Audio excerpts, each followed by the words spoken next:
Monty Show, the truth in sports talk streaming. When you want unbiased opinions about your favorite team without the spin, all you have to do is find the Monty Show, streaming live and available 24 hours a day, 7 days a week on YouTube.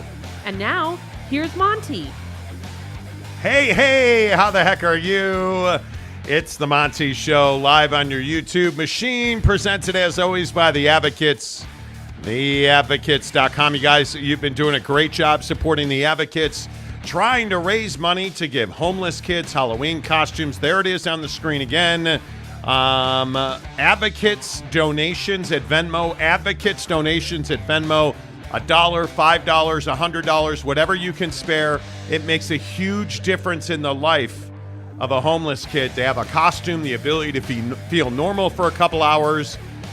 Imagine if your escape in life was trick-or-treating. Well, that's what it is for homeless kids. Let's help them out. Let's help them have a great couple hours on Halloween. Advocates, donations at Venmo. Go ahead and screen grab that. And quite literally, you guys, a lot of people have asked me, well, is it really $1? Yeah, $1 makes a huge difference when you're donating to the Advocates and the Road Home. They're one of the foremost homeless advocacy groups in the country.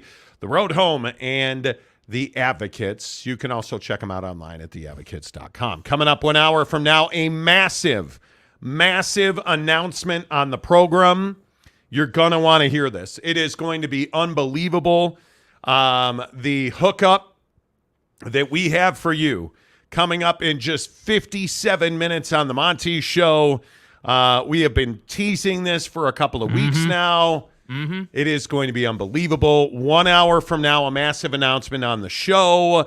But as we always do, let's talk football on the Monty Show. The Pac-12 is in chaos after an absolutely, frenetic weekend. And I think we have to start with Oregon and Washington.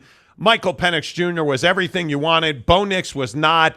And I think Dan Lanning has to wear a significant amount of responsibility for this loss by Oregon. Listen, take nothing away from what Washington did.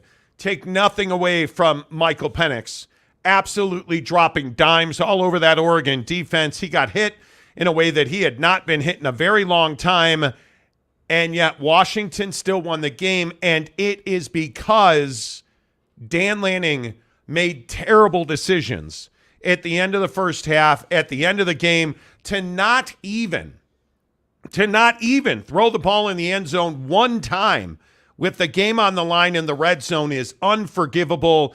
Jake, how much responsibility do you put on Dan Lanning for this Oregon loss? Yeah, I think that clock management obviously was a big issue for Dan in this game, and I think about this as one of the biggest, if not the biggest, depending on what kind of bowl game you get, matchup on your schedule, right? Oregon, Washington, college football playoff implications, certainly Heisman implications. Like, this is one of those games where you can't have clock management issues. You can't have, hey, we didn't execute the right way because we didn't take any shots at the end zone issues. You can't have, hey, we just didn't get the job done because of whatever. You can't have that in this game. And I look at Oregon and I say, hey, this is a team that is more than capable of winning that game. This is a team that for the most part, I would say 60, maybe 70% of the game, if we want to be generous, played a fine game.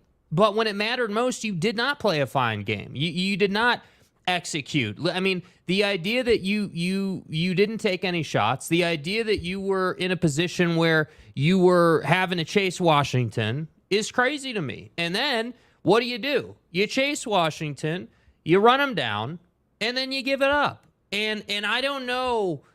I always knew that this game was going to come down to, hey, our defense is going to have to get a stop to win this game when you're on the road at Washington. You always knew that's how Oregon was going to have to win this game, but it wasn't good enough. And yeah, did Bo Nix have some average-ass quarterbacking in this game? Yes, he did. The numbers say he had a great game. 337, 2 touchdowns, no interceptions. Like, the numbers say he had a nice game.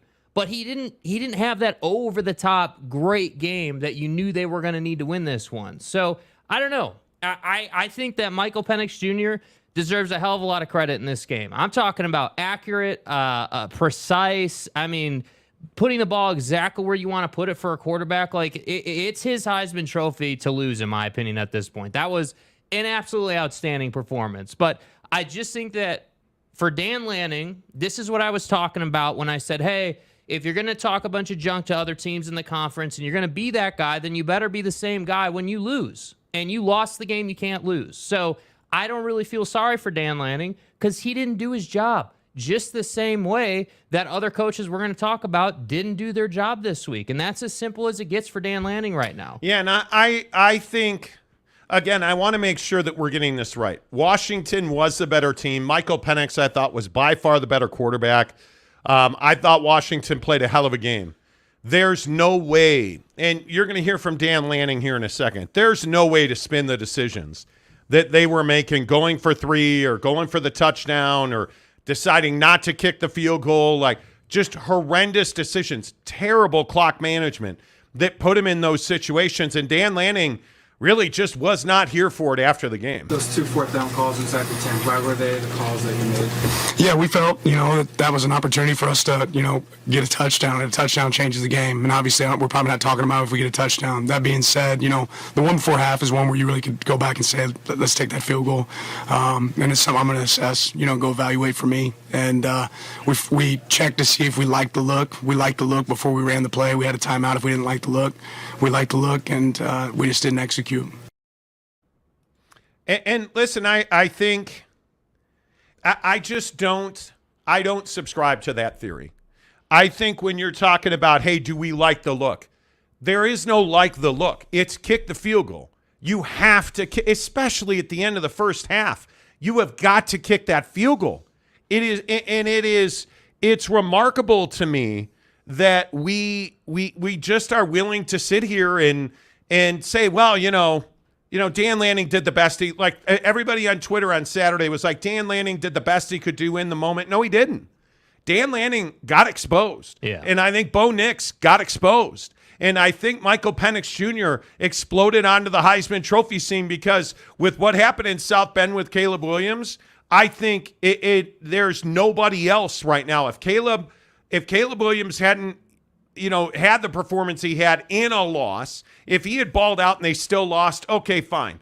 They lost, and Caleb Williams was a big part of the reason SC lost.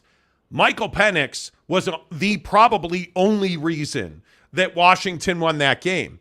And I think Michael Penix probably has taken over the Heisman Trophy run. But here's my problem. I think Oregon's a better team. Having watched just about every second of that game, I leave the Washington-Oregon game feeling like, hey, I think Oregon's a better team.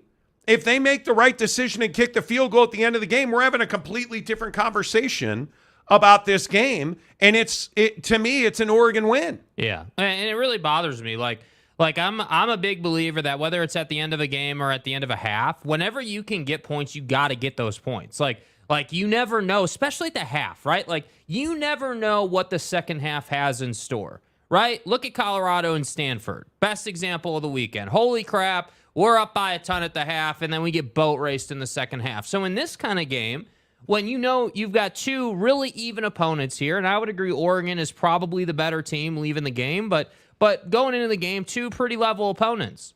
Why would you not? Why force something? Take what you're given. It's the old quarterback adage, right? Check the ball down. Take the points. Live to fight another day.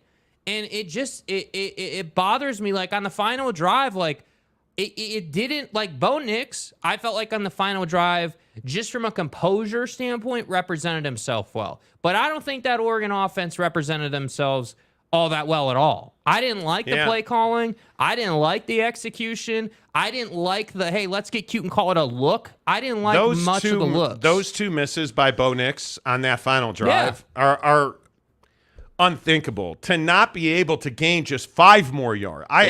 Listen, again, I think I don't want to focus all of this on Oregon, but it's awfully difficult not to. I mean, just the lack of execution. Coming into the game of the year, without a doubt, is pretty shocking. And again, I know Bo Nix, everybody's going to say, oh, his numbers. If you watch that game, you don't feel like Bo Nix is even close to Michael Penix. I came away from that game feeling like Michael Penix Jr. is the best quarterback in the Pac-12. And that was cemented by Caleb Williams throwing just the 2 of the 3 were inexplicable interceptions. Like, I don't even know what you're looking at there. Just inexplicable. And I feel like Michael Penix should win the Heisman Trophy. If it were today, I feel like he should win the Heisman Trophy. It's unthinkable. It's unthinkable to me that you didn't kick that field goal at the end of the first half. And usually we go a lot further down the road here on this, but I want your thoughts on the Oregon-Washington game and how much blame do you put on Dan Lanning? Because when you're this even, Oregon and Washington are 2 really even teams. I think Oregon's slightly better. And I think, obviously, quarterback play in college 9 times out of 10 is going to determine who wins and loses. And I just think Michael Penix Jr. outplayed Bo Nix. And I'm curious, I would say out of 10 times, I think they would probably be pretty close to splitting 10. Mm-hmm. I truly do. I think I just am amazed. That field goal at the end of the first half is shocking that they didn't kick. You're at the 3, just kick the field goal. What really bothers me, too, and maybe this is personal for me, I don't know, but it bothers me that we're talking about a guy who wanted to play the PR game, right? He criticized someone for wanting to get clicks and did the same thing in his locker room. Then came out and played a game against a team that actually is his own size, if you will, and didn't do your job. You didn't execute. You're not that guy. And it bothers me because I was beginning to like Dan Lanning. I was like, all right, hey, maybe I haven't given this guy a shot. Maybe, Oregon is a great team, and I still think they are a great team. I haven't lost that much respect for him. But Dan Lanning bothers me. It does bother me that you want to get cute with saying we liked the look, or like just say, hey, yeah, you know what, dude? Like, it is what it is. Yeah, the clock management wasn't great today. Yeah, we didn't execute. And what bothers me is in that clip, he's like, yeah, we just didn't execute after getting all cute and trying to use all this terminology. And it's like, dude, like, don't be that guy. If they had simply done a better job with route decision making, throw the ball to the sideline. Yeah. On that final drive, if you go back, you look at where those balls were thrown, even if they're completed, you're probably in a difficult spot. Like I just thought Washington was better coached. I thought, and if we're truth telling, some of the notes I was taking during the game, I felt like Washington's defense was better positioned for a lot of the second half. They were just in better positions to win the game. And I give Washington a lot of credit, man, because I think everybody was in this game watching Oregon, and Washington stole your attention. And I think that you knew this Dan Lanning style of coaching eventually was going to come back to get you. And it's almost always in those real bright spotlights against teams that are even, or maybe you're just a little better, which again, my opinion is Oregon talent-wise is a little better. These are where the games where it comes back to get you. When you don't make the right decision consistently, and this has been my argument with Dan Lanning, I don't think he makes the right decision consistently. I don't think he manages the clock consistently. Now, that doesn't hurt you against Colorado, who you are a superior team to. It does not hurt you. It hurts you against Washington. And I got news for you. This year, the Colorado game's insignificant. The Washington game is the only one that mattered. Yeah. Now, having said that, if you look at the AP poll, apparently there was a whole lot of respect for Washington because anybody noticed that, Oregon's just down 1 spot. They're down to 9. They're in great shape. Yeah, I don't think that. Look, I when you dissect this game from an X's and O's standpoint, you begin to clearly understand that, hey, Oregon probably had 5 opportunities to win this game, I would say. And maybe more if you want to dive into the play calling or lack of play calling. But when you look at it from an AP standpoint, I agree with how they treated Oregon. This is a really close game. Washington made one more play at the end of the day, and that's how the game came down. But then how do you explain Alabama? Wow. And this is the one I'm willing to stand on this hill and fight. Yeah. Somebody explain to me how Alabama, who lost to Texas, can't get back into the top 10. They're just simply not allowed. There's a glass ceiling here. Does anybody truly believe that North Carolina is better than Alabama? And Alabama has just won their games, yet they're stuck at 11. Yeah. And the AP poll is fraudulent. And how is SC 18th? And I think that's too high. How are they 18th? Yeah. That I need an explanation for. How is Louisville still in the top 25? How? How are they 21? You're a team that had a lot of questions, and now you've lost. How are you still please? And the other one that's a real question mark here is LSU. I'm surprised LSU's all the way down at 19. Mm-hmm. I thought LSU would be much higher than that. All right, let's get your thoughts in here. Christopher Shannon. Alabama is not good. Oh, they're very good.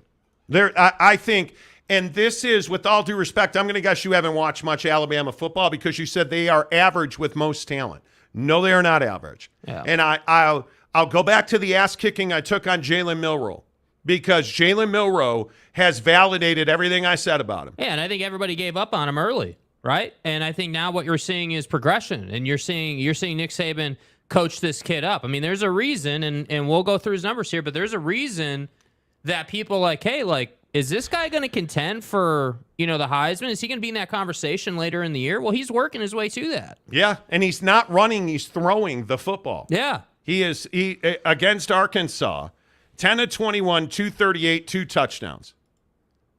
Okay, everybody's like, well, that's just not very good. Okay, well, KJ Jefferson is supposedly this great NFL prospect, and he's nowhere near that. You look at Texas A&M, 321, 3 scores and an interception. They don't win the game without Jalen Milroe, right? You look at the way that he has played, he has gotten better every single week after Texas. Every single week. Mm-hmm. And I agreed with his benching. I think that the maturity he showed out of it has been nothing short of spectacular. And he's at 1,397 yards, 11 touchdowns, and 4 interceptions for a guy that is every single snap he takes, he's getting better. Texas defensively is not – there's nobody on that defense that's average. Mm-hmm. There's not. And I think it is wild to me that you have a comment that says Alabama is not good. They are average with most talent. They are not average in their offensive line has issues, and I think their wide receivers are very young. Even if they were, though, 11th in the nation behind North Carolina, are you kidding me? Yeah, that is. I think it is incredibly.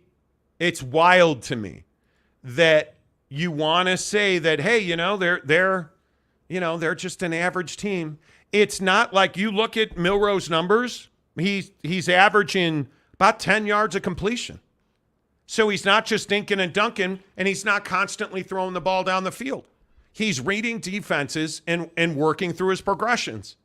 And somehow that's average. I don't understand. I think there's probably Alabama burnout. 100%. People will probably never get over that. Yeah. They've been so dominant for so long. I think people like when they're down. There's nothing average about that defense. There's nothing average about Jalen Milroe. Yeah. Nothing. Not a thing. So. And, by the way, I think the other point that remains is, yeah, sure, it's only one spot in the poll, right, from 11th to 10th.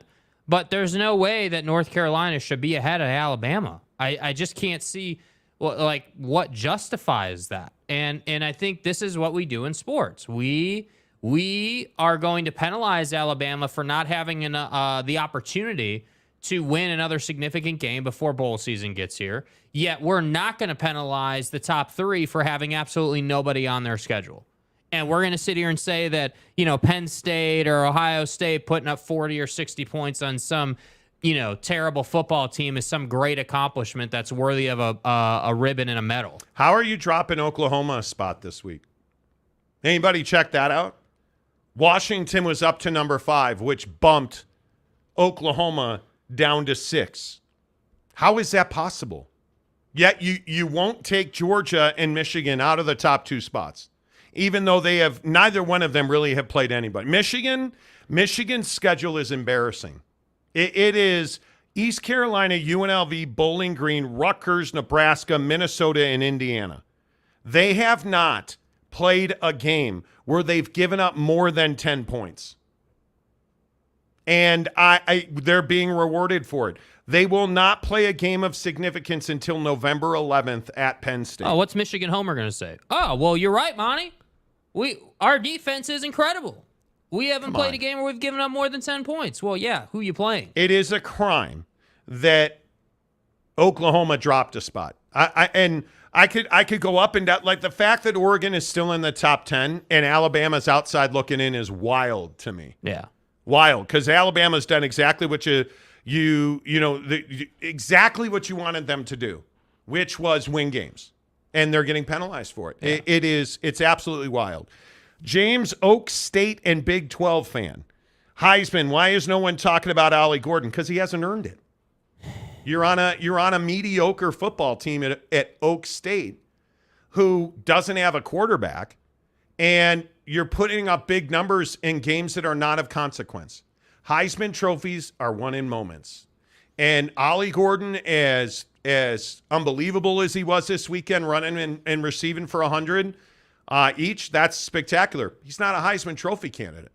And this is similar to what I said about Brock Bowers at Georgia, who, by the way, is out 4 to 6 weeks now with tightrope surgery in his ankle, which means he almost broke his leg, unfortunately. But the Heisman Trophy is won in moments.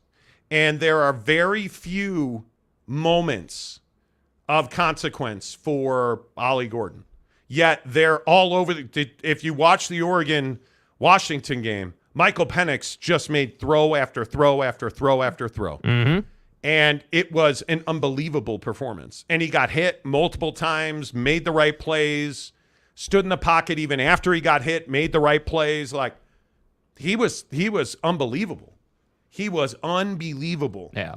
That's where you win.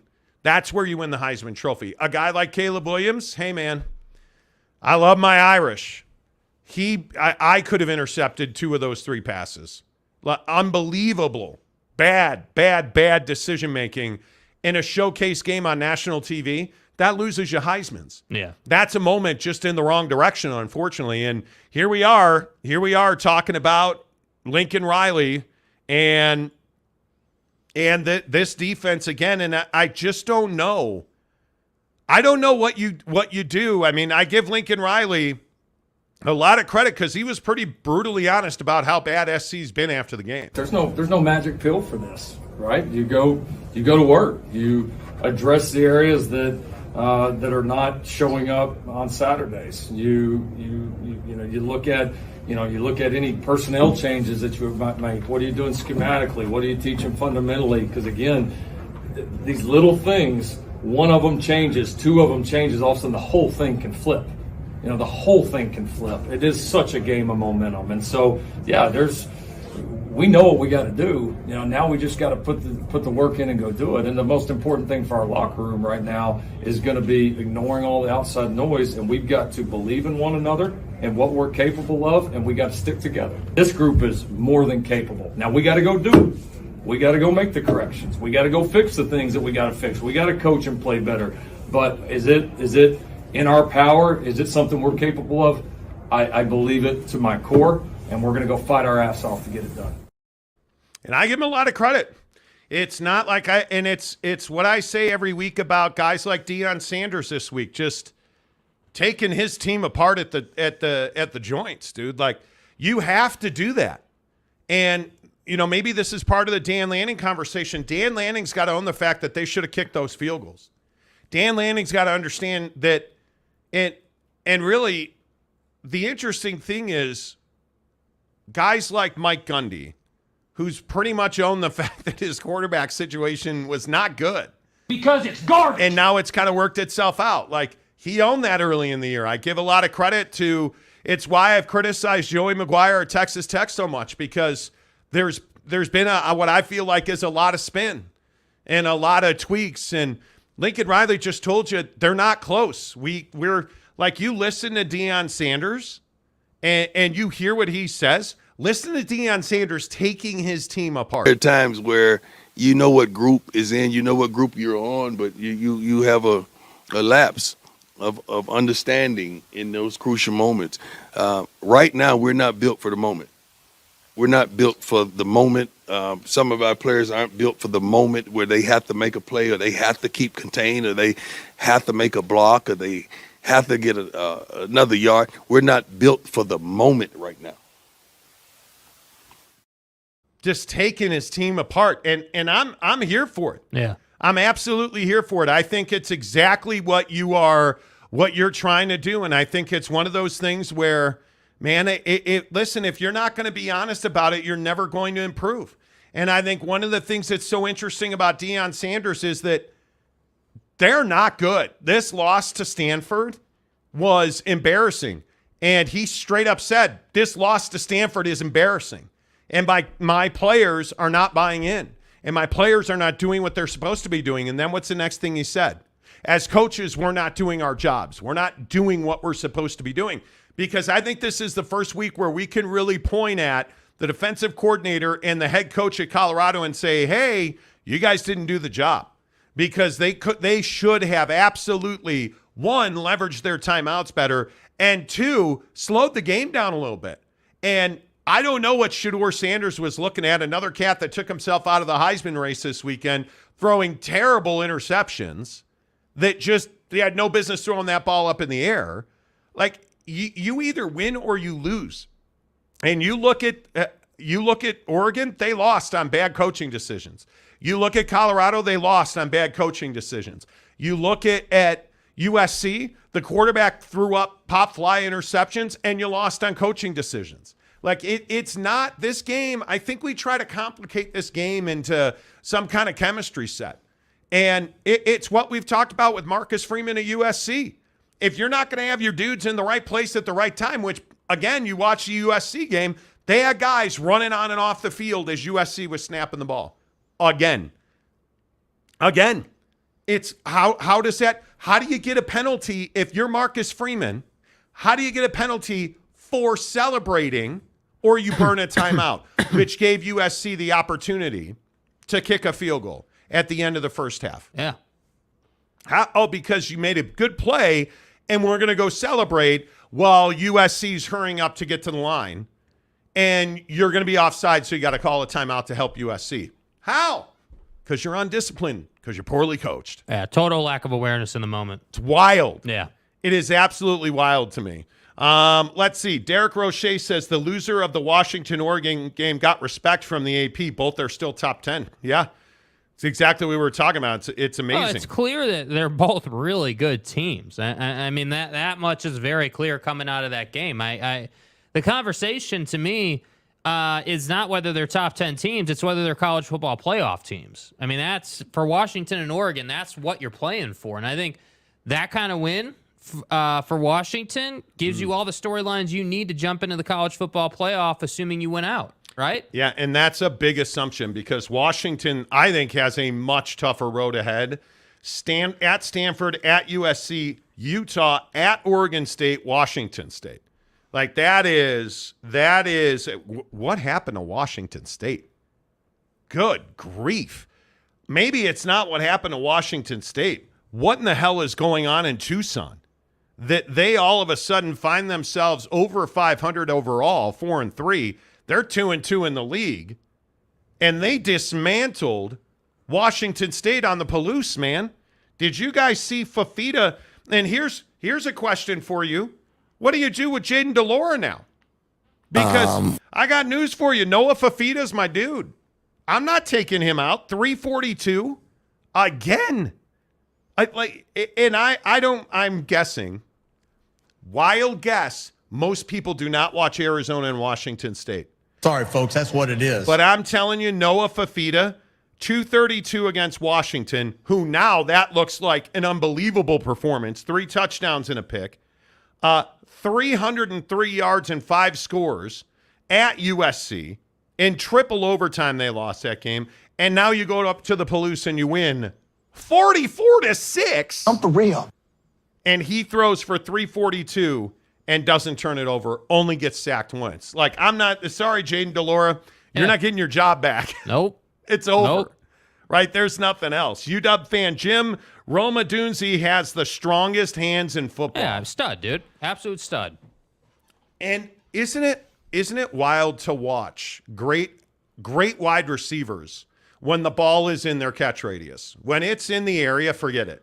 And I'm not even talking about being on frame. I'm talking about within their ability to catch the football. And that was one of the most, and I don't want to go over the top with it. I think this Washington performance was one of the best wide receiver performances I've seen all year. Yeah. It was truly remarkable to watch guys like Roma Dunze, Jalen Polk.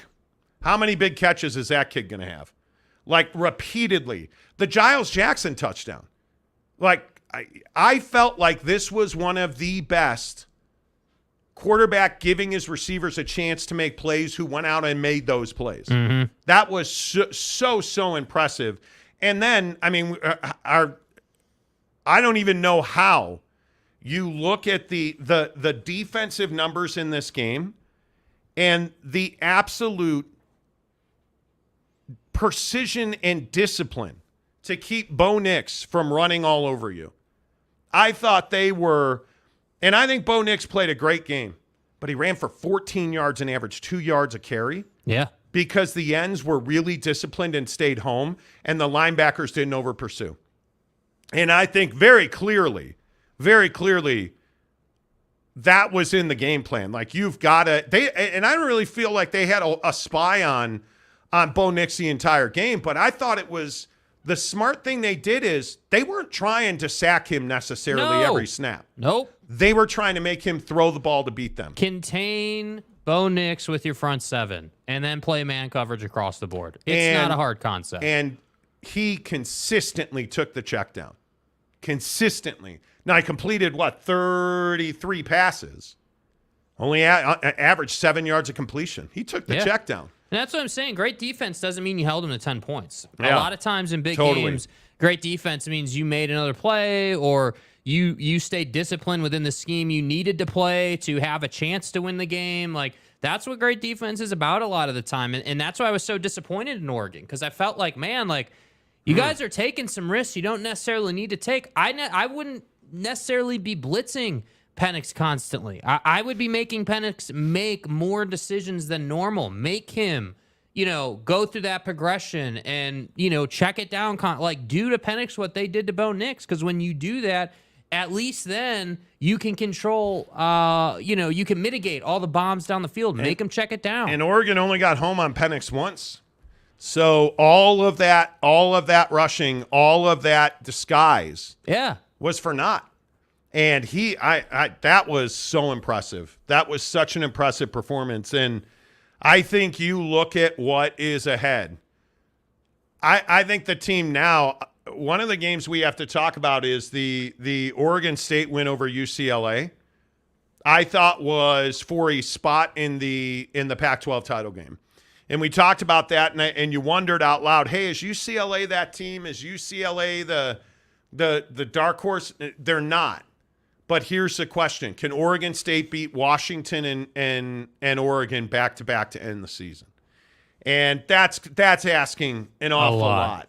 And that Oregon game, obviously, is at Autzen. We saw that last year at Reser. And, I mean, you're asking an awful lot.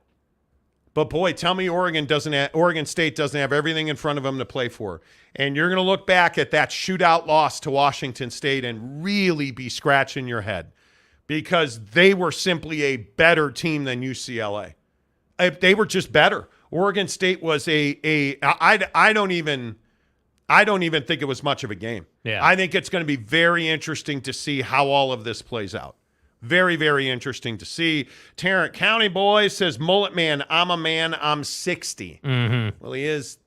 But, hey, to James's point, Ollie Gordon's really impressive. And I think when you don't have a standout quarterback, an alpha, you better have somebody, and they've got Ollie Gordon now. And that's an impressive win. Yeah. Has anybody looked at the Big 12 standings? Great win for TCU. Absolutely dismantling BYU. But hey, all of a sudden, Iowa State and Oklahoma State are right there at the top of the table. And they're both one-loss teams in the conference. Now, let's not kid ourselves. Oklahoma State has a mountain to climb. You're going to West Virginia, Oklahoma, at Houston, and BYU to end the season. BYU is, I think if that game's in Provo, boy, that's a different conversation. Yeah, but it's not. It's in Stillwater. Mm-hmm. And I think as long as Ollie Gordon's healthy, this team can win every game that they're in. Yeah. And it'll be interesting to see them fight. I mean, they're better than Cincinnati, you would think. Yeah. UCF is so damaged. Maybe Houston's got a chance to really put some hurt on the Pokes. I don't think so. I just think the way that they're playing hard. There's no other way to say it. Oklahoma State's playing hard football right now. Yeah. And they're just beating you physically. Matt Hergert says Oregon would beat the brakes off Alabama in a game right now. Okay, that's just an uneducated take. Next comment. Do you guys watch Alabama football? Yeah. I'm curious. I'm not trying to be an asshole about it, or excuse my French. I'm not trying to be a jerk about it. I'm just curious. Do you watch Alabama football? Because to say that Oregon would beat the brakes off of Alabama, Oregon plays a very favorable style for Alabama's defense. So there will be no beating the brakes off of Alabama. Yeah. Not by Oregon anyway. I just disagree with it. Not a fan of the Ducks, just reality. Matt, with all due respect, I mean, that's your opinion. And I don't think you're wrong. I just have a very different opinion, having watched a ton of Alabama football. And I spend a lot of time on Sundays when we're sitting around watching the NFL. I'm watching tape from Saturday, and I see Jalen Milroe becoming a real problem at quarterback. And their defensive line at Alabama, they're coaching boys up down in Tuscaloosa. Because they know they need to. Because that defensive line is getting better and better and better. And I think Bo Nix would here's the other thing coming out of this Washington game. The secret sauce is out on Bo Nix. They cannot beat you throwing the check down. Bo Nix is going to have to learn to have the courage to throw the ball down the field, in the middle of the field, between the numbers. Oregon's going to get limited because I think that's really how Washington won the game. Is they really limited them.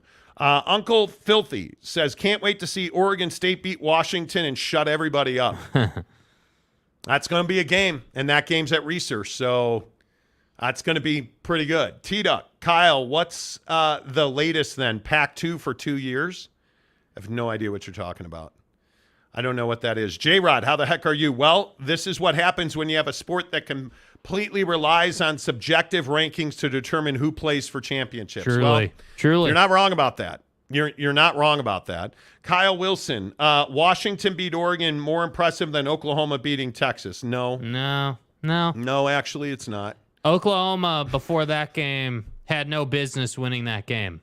Like, let's be clear. Nobody saw that coming. And then to come out and grind Texas out, to have Dylan Gabriel drive the ball down the field on the last possession and win the game, nobody saw that coming, dude. And it immediately catapulted them into the top 5 before this week, and it catapulted Dylan Gabriel right into the Heisman conversation. And going into the Washington and Oregon game, these two were even. These two were playing for, hey, who's going to have a shot to try to do the impossible and go undefeated in the Pac-12? And I think the way the Blue Bloods schedule their seasons, which has always been a major problem in the Pac-12, Oregon and Washington have a very steep hill to climb to make the playoff. I would say even to make the Pac-12 championship game. Yeah. And I look at Oregon and Texas, that day in the Cotton Bowl was for a spot in the college football playoff. Because I don't think either one of them is going to lose again until they play each other in the Big 12 championship game. Yep.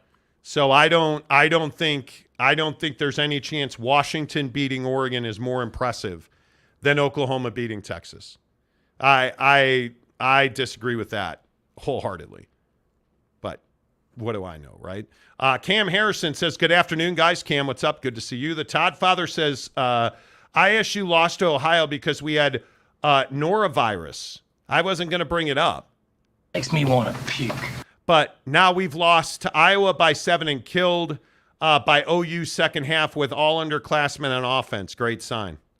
Yeah, I mean, there's the character that's being shown in Ames is pretty impressive. It is. It's hard to argue that what Iowa State's doing now is, and the thing that I would have said to Iowa State back all those weeks ago now is you probably should have popped a buckshot. Yeah, I mean, and you would have gotten over the norovirus, right? The norovirus. Join me right now in hitting a buckshot. You know, we do it every day right about this time, usually 20 minutes ago, but the comment section has been lit. Good to see you guys. Let's hit a buckshot. There you go. 200 milligrams of naturally sourced caffeine with a bunch of brain food. No, it did not help me not play the worst golf of the season Friday, Saturday, and Sunday. Terrible golfing weekend. But it did knock out a headache yesterday, which it's great for, because not only is it caffeine that's naturally sourced, but it's also a bunch of brain food combined to make one of the best energy supplements you're ever going to use. And that's what I love about Bucked Up. I say it all the time. You know what? It's excellent ingredients that make an excellent product that just does what it says it's going to do. There are no big spikes and no big drops. It's just level energy to get you through the rest of your day. You got that big report. You got a big phone call. You got a big sales pitch. Maybe you got a long drive home and you're tired. Hit a buckshot and get done what needs to get done. And I'll tell you right now, if you don't want to take my word for it, in the description below, go get the shaker cup. There's a free Bucked Up shaker cup, and I'm telling you, they're the best in the business. They've got the post with the little blender ball on there so it doesn't flop around, make a big mess. They're the best shaker cups you're ever going to own, any color you want, and you get 3 supplement samples of your choice. So if you're a pre-workout guy, I banged that Banff pre-workout this morning at 5. I was up in the gym, hit a big leg day today with Mrs. Monty, got some shoulder pressing in. It was awesome. Thanks to my friends at Bucked Up, I use their pre-workout every day. I use their 6-point creatine every day. Go get it in the description below. Get the free samples. Hook it up, buckedup.com. In just 15 minutes, a massive announcement for you on the show. Maybe Mother Nature will be gone by then. I seriously doubt it. You going to set an alarm for like the gaff tape, or what do we do? It's not at my house, dude. I mean, I'll set an alarm if you like. I'll just be way over here, right? Like the sunlight is crushing a bro. But in 15 minutes, a huge announcement on the show. It's a big contest with a massive grand prize for you. We are super stoked to make that announcement. We'll have that for you coming up in 15 minutes. Drew Christensen, a member for 4 months on the show. Let's go, baby. Very embarrassing day for my Cougs on Saturday. Yeah. Well, I would say that BYU, the Ben Bywater injury is a real bummer. It is a real bummer. Ben Bywater is a good dude. His career came to an end. He had a shoulder injury. He is out for the year, and it's just a bummer. He's well-liked by his teammates. He's a key contributor on that BYU defense, and it's just a real drag that Ben Bywater's out, because that is – I don't know that many people thought that this defense was going to be as good as it is. He was such a critical part of it. And – sure, we can have a next man up mentality and, hey, this is why you recruit and this is why we're deep, and get all that. You don't replace a guy like Ben Bywater. You just don't. And I've said it about guys like Isaac Rex when he has been injured in recent years, or a guy like Max Tooley, or you don't replace those guys because they're high character guys or high performance guys. Like, you count on them because they come through. He's talented as hell. Yeah, I mean, the guy's a playmaker. It's a real bummer. Matt Ritson for $4.99. What worst USC offense, losing to Notre Dame, or Colorado defense 29-0 lead? Oh, the Colorado defense. I mean, it's unforgivable. The character Stanford showed, hey, that's one thing. Terrible defensive play calling, terrible clock management. Your defense is struggling, so you're Shedeur Sanders, and you come out and you throw interceptions that are just unforgivable decisions. Yeah, and we got to talk about, this combo of, Travis Hunter, a cornerback, and Shiloh Sanders playing safety, and both overrun the play, and the guy runs for a touchdown. How does that happen? Terrible angles. It It is undisciplined. It is bad coaching. It's just not good enough. And I'm cool. Prime called his players out. There's a video going around X right now, Twitter, where Prime's standing on that podium in his locker room saying, "Hey, we're practicing Monday," which is typically an off day. And I appreciate that out of Prime. That's what they should be doing. So I just was incredibly disappointed. They played a great first half, dominated Stanford, and then you took it easy and you got complacent. And then what happened? Stanford jumped all over you and you had no response as usual because you're terrible playing from behind. So it is what it is. That's what happened. Yeah, it is. It is really shocking to me that we're in an era of coaching where, I mean, there are no surprises. And listen, I understand that Stanford is 1-3. The trees are not good. They had lost 4 straight. Like, this is wild to me. And then you start understanding that Io Manor was the only guy doing anything. And it was stunning that you have both of your safeties working the other side of the field. And so the play you're talking about is the ball goes to Io Manor and Shiloh Sanders is running full speed. Like, where are you going, dude? Like, we're talking. Playing defensive back in football is point A to point B, and point B is where you think that guy's going to be. And bro. If you're gonna run, where's your protractor, man? Dude, if you're gonna run that hard to a spot, you better be ending Buddy's life with a hit. Like, I'm talking about you overran that thing by 10 yards at least. Because the identity of a cornerback and a safety is very different, right? Like a safety, it's called a safety because they are the safety net. They are the protector. No one gets behind me mentality. And the cornerback's job is to make the wide receiver's life miserable and be all over them. And it's not an easy job. I would say playing cornerback is much more difficult than playing safety, in my opinion, just from an athletic, like, making decisions standpoint. And yet, Shiloh Sanders is out here week in and week out, and I love you, dude, but you can't get physically pounded against Oregon because you talked all that junk, and then come out against Stanford and just look terrible. Like, that's not good enough. And so that's why I say, like, I love Prime. I love what he's doing there. But that coaching staff has a lot of work to do. And I don't care if your name is Sanders or not. That was not good enough. The interception by Shedeur in double overtime. Yeah. What was it? From like the 4. Yeah. How are you throwing that interception? How? And then Prime afterwards in the press conference is like, yeah, he shouldn't have thrown the football. Throw it away. Let us kick the field goal. Like, that's what I love about Prime. That's it. Throw the ball away, let us kick the field goal. JC for $2 says, it's been a minute. Have a great show. Thanks, JC. Appreciate you. Does Fresno State still have a shot at a New Year's Six? I doubt it. You have to be so perfect. You have to be so perfect. And I think that one loss, I think, ends it. I truly do, from where they are and who they have left. I think it's tough. Steven Smith for $10. I think you guys will need to reevaluate Iowa State's season. After beating Cincinnati on the road, they will have a shot to get to 6 wins, but they will struggle with Texas and K-State at the end. Dude, so you want to talk about structural? What the hell was that at Texas Tech? Bro. Dude. Will Howard lost his job. I said Will Howard lost his job. I knew today would be shitty. How is that possible? Yeah, you know how it's possible? You're throwing pick after pick against good old Oak State. That's how it's possible, dude. Aaron Wilson gifts a Monty Show membership. Thank you, Aaron. Appreciate you. Sorry about your boys. Love it. How much leash does Joey McGuire have left?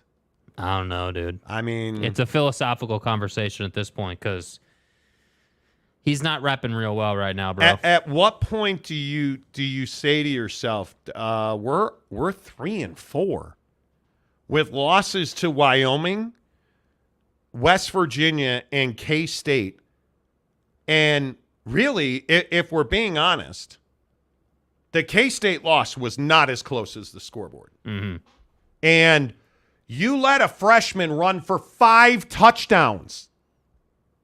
At what point do you change a game plan? And the other part is you got to go to BYU, TCU, Kansas, UCF, and oh, by the way, that trip to DKR at the end of the season. And then you want to say, oh yeah, we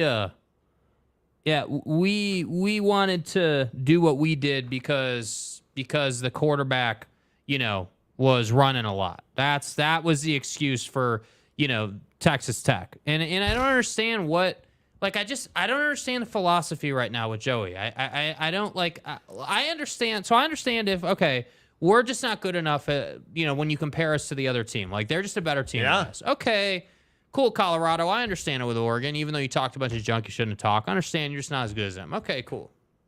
But Texas Tech is playing teams that they should be better than. Like, just straight up. You should have better talent. You should be a better team. I don't get it. And you're just not. I don't get it. I don't get it. I don't understand it. And if I mean, I could not believe that you were not change the formation. Yeah. Like, stop. Yeah. Anyway, Lance Johnson, massive alert. Okie State and Gundy not quite dead yet. Go Pokes. Yeah. Hey man, maybe his grave was dug a little too early. Yeah. You know what I mean? Tommy Fisher, Josh Hoover was even more impressive. Yeah. Yeah, I listen, Josh Hoover deserves credit. Yeah, I don't know, man. I'm trying to figure out, and this is just, how are all these quarterbacks just chilling behind? Because I even look at Texas Tech with Morton. How he's been good. No problem, right? You look at Josh Hoover. Josh Hoover was great. Is there anybody that wonders? Well, he did throw for 400 yards on a really solid defense and 4 touchdowns, and TCU won 44-11. Where's this cat been? Yeah, and you know what really? And again, I respect BYU and everything they got going on, but you know what really bothered me today when I'm listening to their media availabilities with different players, heard it in multiple different versions from different players. There was one player who said, yeah, the pick 6 to start the game really just kind of, it just took the wind out of our sails. Like that, like almost kind of saying, like he said it without saying it, like basically, we were just kind of, that was kind of That's where the game ended. And I'm just like, hold on a second, man. Hold on a second. What do you mean that's where the game ended for you? That was, what was that Keaton's first throw? Yeah. Or like second throw or whatever it was? Like, I don't know. This weekend, to me, like, obviously trends in college football are changing, right? When you look at, Oak State, whoever you want to look at, right? Will Howard and K-State, whatever. Like, trends are changing, and that's what we see in college football. But that doesn't excuse some of the just really awful play. Like, I understand people have bad weeks, but there's a bad week, and then there's There's awful, a really bro. bad week. Right? Like, I just surprising, like, Will Howard thing. I'm just like, man, like, I love Will Howard. I'm a Will Howard guy. And to see him do that, I was like, dude, like, where did that even come from? What were you looking at? Yeah. Kenneth Maynor for $5. Tez Walker beat the brakes off of Miami's defense. He's looking like a good two-way player, by the way, run and pass. UNC looking tough. What a first start for Tez, 3 touchdowns. Yeah, and he had like, what do you have, 130, 140, 132, and 3 touchdowns. And he had 2 carries, 19 yards. Like Drake May's another one that feels like he's flying under the radar a little bit. Well, apparently not, because they're ranked ahead of Alabama now. They're 6-0. They're 6-0. I don't know how they're ahead of Alabama, but they're 6-0. And Drake May has been pretty much as advertised. 12 touchdowns, 4 picks, 1,900 yards. Like, yeah, it'll be interesting to see where. Like, who would you give the Heisman to today? Penix. No doubt about it. 100%. Right? Not even a question. Not close. Yeah. But I don't know that North Carolina has a game left where you can be like, yeah, that's the one that's going to give. Well, and I think it's not a thing where Drake May sucks. I'm not saying that. Drake May's a hell of a quarterback. But I think that there's like, when we were talking about Oregon Washington about 20 minutes ago, you made a point about how Penix just looked in control. And that's what I look for in Heisman candidates. Like, hey, even when you're being blitzed, you take the hit, ball's on the money. Yep. It's not about whether you were getting hit or not. You just delivered the football. He looked in control all day long against Oregon. Caleb Williams looked lost all day long against Notre Dame, who didn't reinvent the wheel, by the way, I might add. And I know you're a Notre Dame guy. They didn't reinvent the wheel. All they did was pressured him to force him out and to make him make decisions on the run. And that led to very bad results for Caleb Williams. I like, he's a damn good quarterback, and 1 week shouldn't define a whole season. But people are not going to forget that performance. But I also look at Notre Dame's defense. I think there's a lot of value in pulling back your pass rush and playing shell and making a guy throw to beat you. And I think that's what they played disguise in the secondary. I think they did a really good job, again, Notre Dame, of not being over-aggressive, especially in the A-gap, because a lot of times you'll send linebackers through the A-gap and they'll get caught in the wash and the outside's open because there's nobody there to get down. And I was really impressed with that. And I was impressed, too, like, scheme-wise. Like, I know there's been a lot of issues, especially on the defensive side of the ball for Marcus Freeman. But when they did pressure Caleb Williams, they sent him left, like, against the grain, against his body, make him flip his hips. Like, I'm a big believer in that, man, especially with a guy who's athletic like Caleb Williams is. You need to send him the opposite way that's natural for him to throw it, because that just makes it that much harder to complete a pass, and it works. And maybe I just don't want to believe that Notre Dame was as good as they were. I didn't feel like Notre Dame was. Well, they're not 50 points good. Let's be real. They're not 50 points good. Audric Esme didn't break 100 yards, right? I mean, you didn't have – it's not like Chris Tyree went crazy or, Rico Flores or – I mean, Hartman only had 126 yards. So it's not like they had this dominant offensive performance. Now, I know they put up 48 points, but you just didn't feel like that. You felt like J.D. Bertrand was the best defensive player on the field. Yeah. That's what you felt like. You felt like Jack Kaiser was one of the best defensive players on the field. You felt like Benjamin Morrison and Xavier Watts and all our dudes on defense really played well and played discipline. And it's stunning to me that Notre Dame had 6 sacks. That's absolutely 11 tackles for loss. Yeah, I just think offensively, you didn't need to be incredible in this game because the defense was so good. And I think, to your point, like, Estime didn't have huge numbers in this game, but what did he have? He did have ground and pound possession football in this game. And I think that's his wheelhouse. Running you over in the A-gap for 6 yards is what he does best. And somebody needs to explain to me how USC doesn't have a better offensive line. Yeah.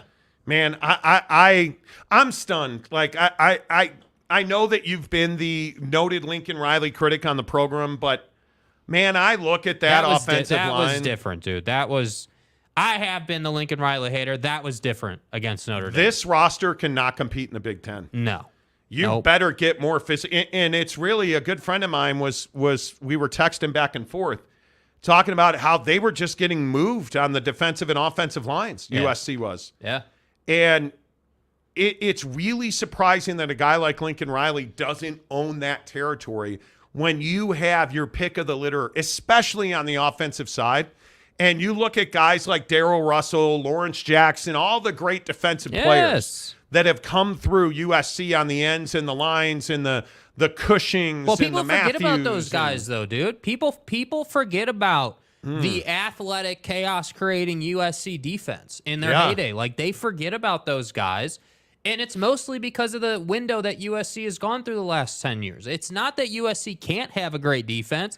It's just that they haven't been able to. They don't. And right now, they don't. And it's not that they can't. They don't. Dude, and I think that, honestly, like I'm getting to a point with it where I'm like, hey, man, like, Lincoln can sit here and tell me he's got to make changes, and now we got to go and make changes. And it's cool. Like, make changes, sure. But you don't change your philosophy week to week. You don't just turn a bad, terrible defense into like a ball hawking, intimidate you, physical ass Oregon defense. Like, that doesn't just happen. And it's funny, I didn't think we'd be leaving the Notre Dame game saying, yeah, wow, the defense for USC actually played better than the offense.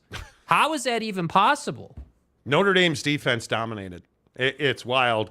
Big shout out to Matt Hergert, newest member on the show. Let's go, Matt. Good to see you. Excellent. All right. the moment you've all been waiting for. Huge announcement on the show. I am so thrilled. You know, you guys really take care of this show. You watch this show on a daily basis. You subscribe to the channel. You give us thumbs up. You join our membership. We could not do what we do without you. So we try to find ways to reward you. And today, I am thrilled to announce that we are sending you +1 to see the Las Vegas Raiders take on the Minnesota Vikings December 10th in Las Vegas. Now, if it was just December 10th, that would be one thing. Right. But it's not. Here's what you get. You are going to get 2 nights at the Flamingo in Las Vegas. Now, of course, I picked the game where Vegas is sold out. Like, there's a ton of stuff going on in town, so it's a great weekend to be there. Yeah. So you get 2 nights at the Flamingo. You get a full dinner at Mastro's Ocean Club, which we're going to have you. We're going to make a reservation for you. We're going to put you in the treehouse. If you have not been to Mastro's Ocean Club at City Center in Las Vegas, it is going to be the best dinner probably you've ever had.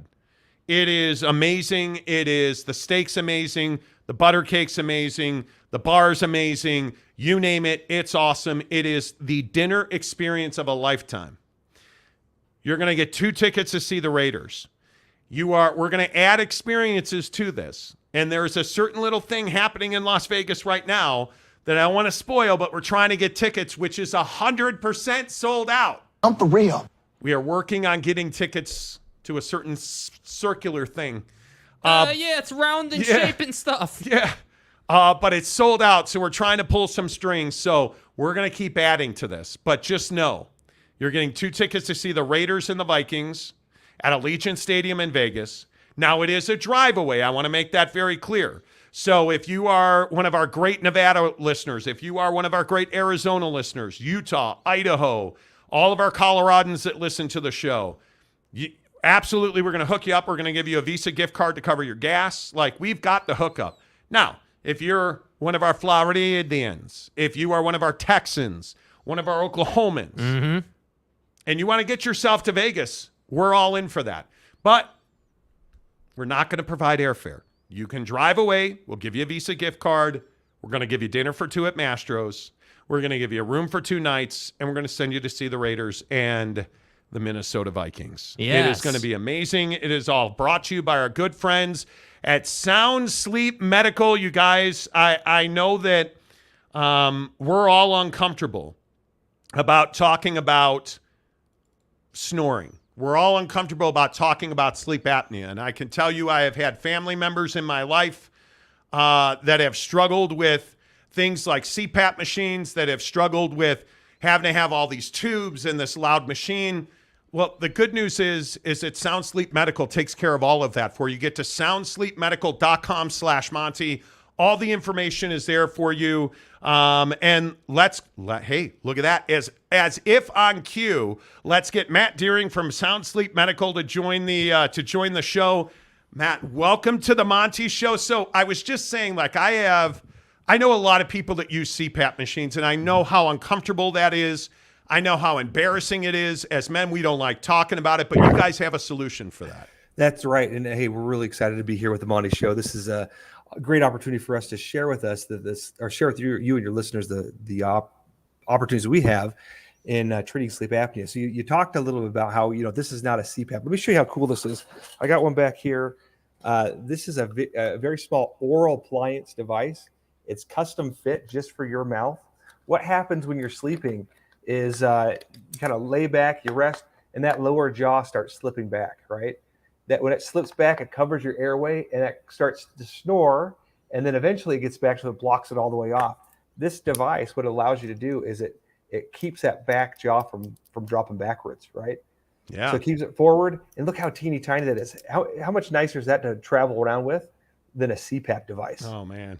And there's no tubes, and there's no cleaning, and there's no, like, all of the noise, and it gives you that restful night of sleep. And I think this is something I know you guys care about so much, because one of the things that you see when you go to the Sound Sleep Medical website is you talk about sleep quality.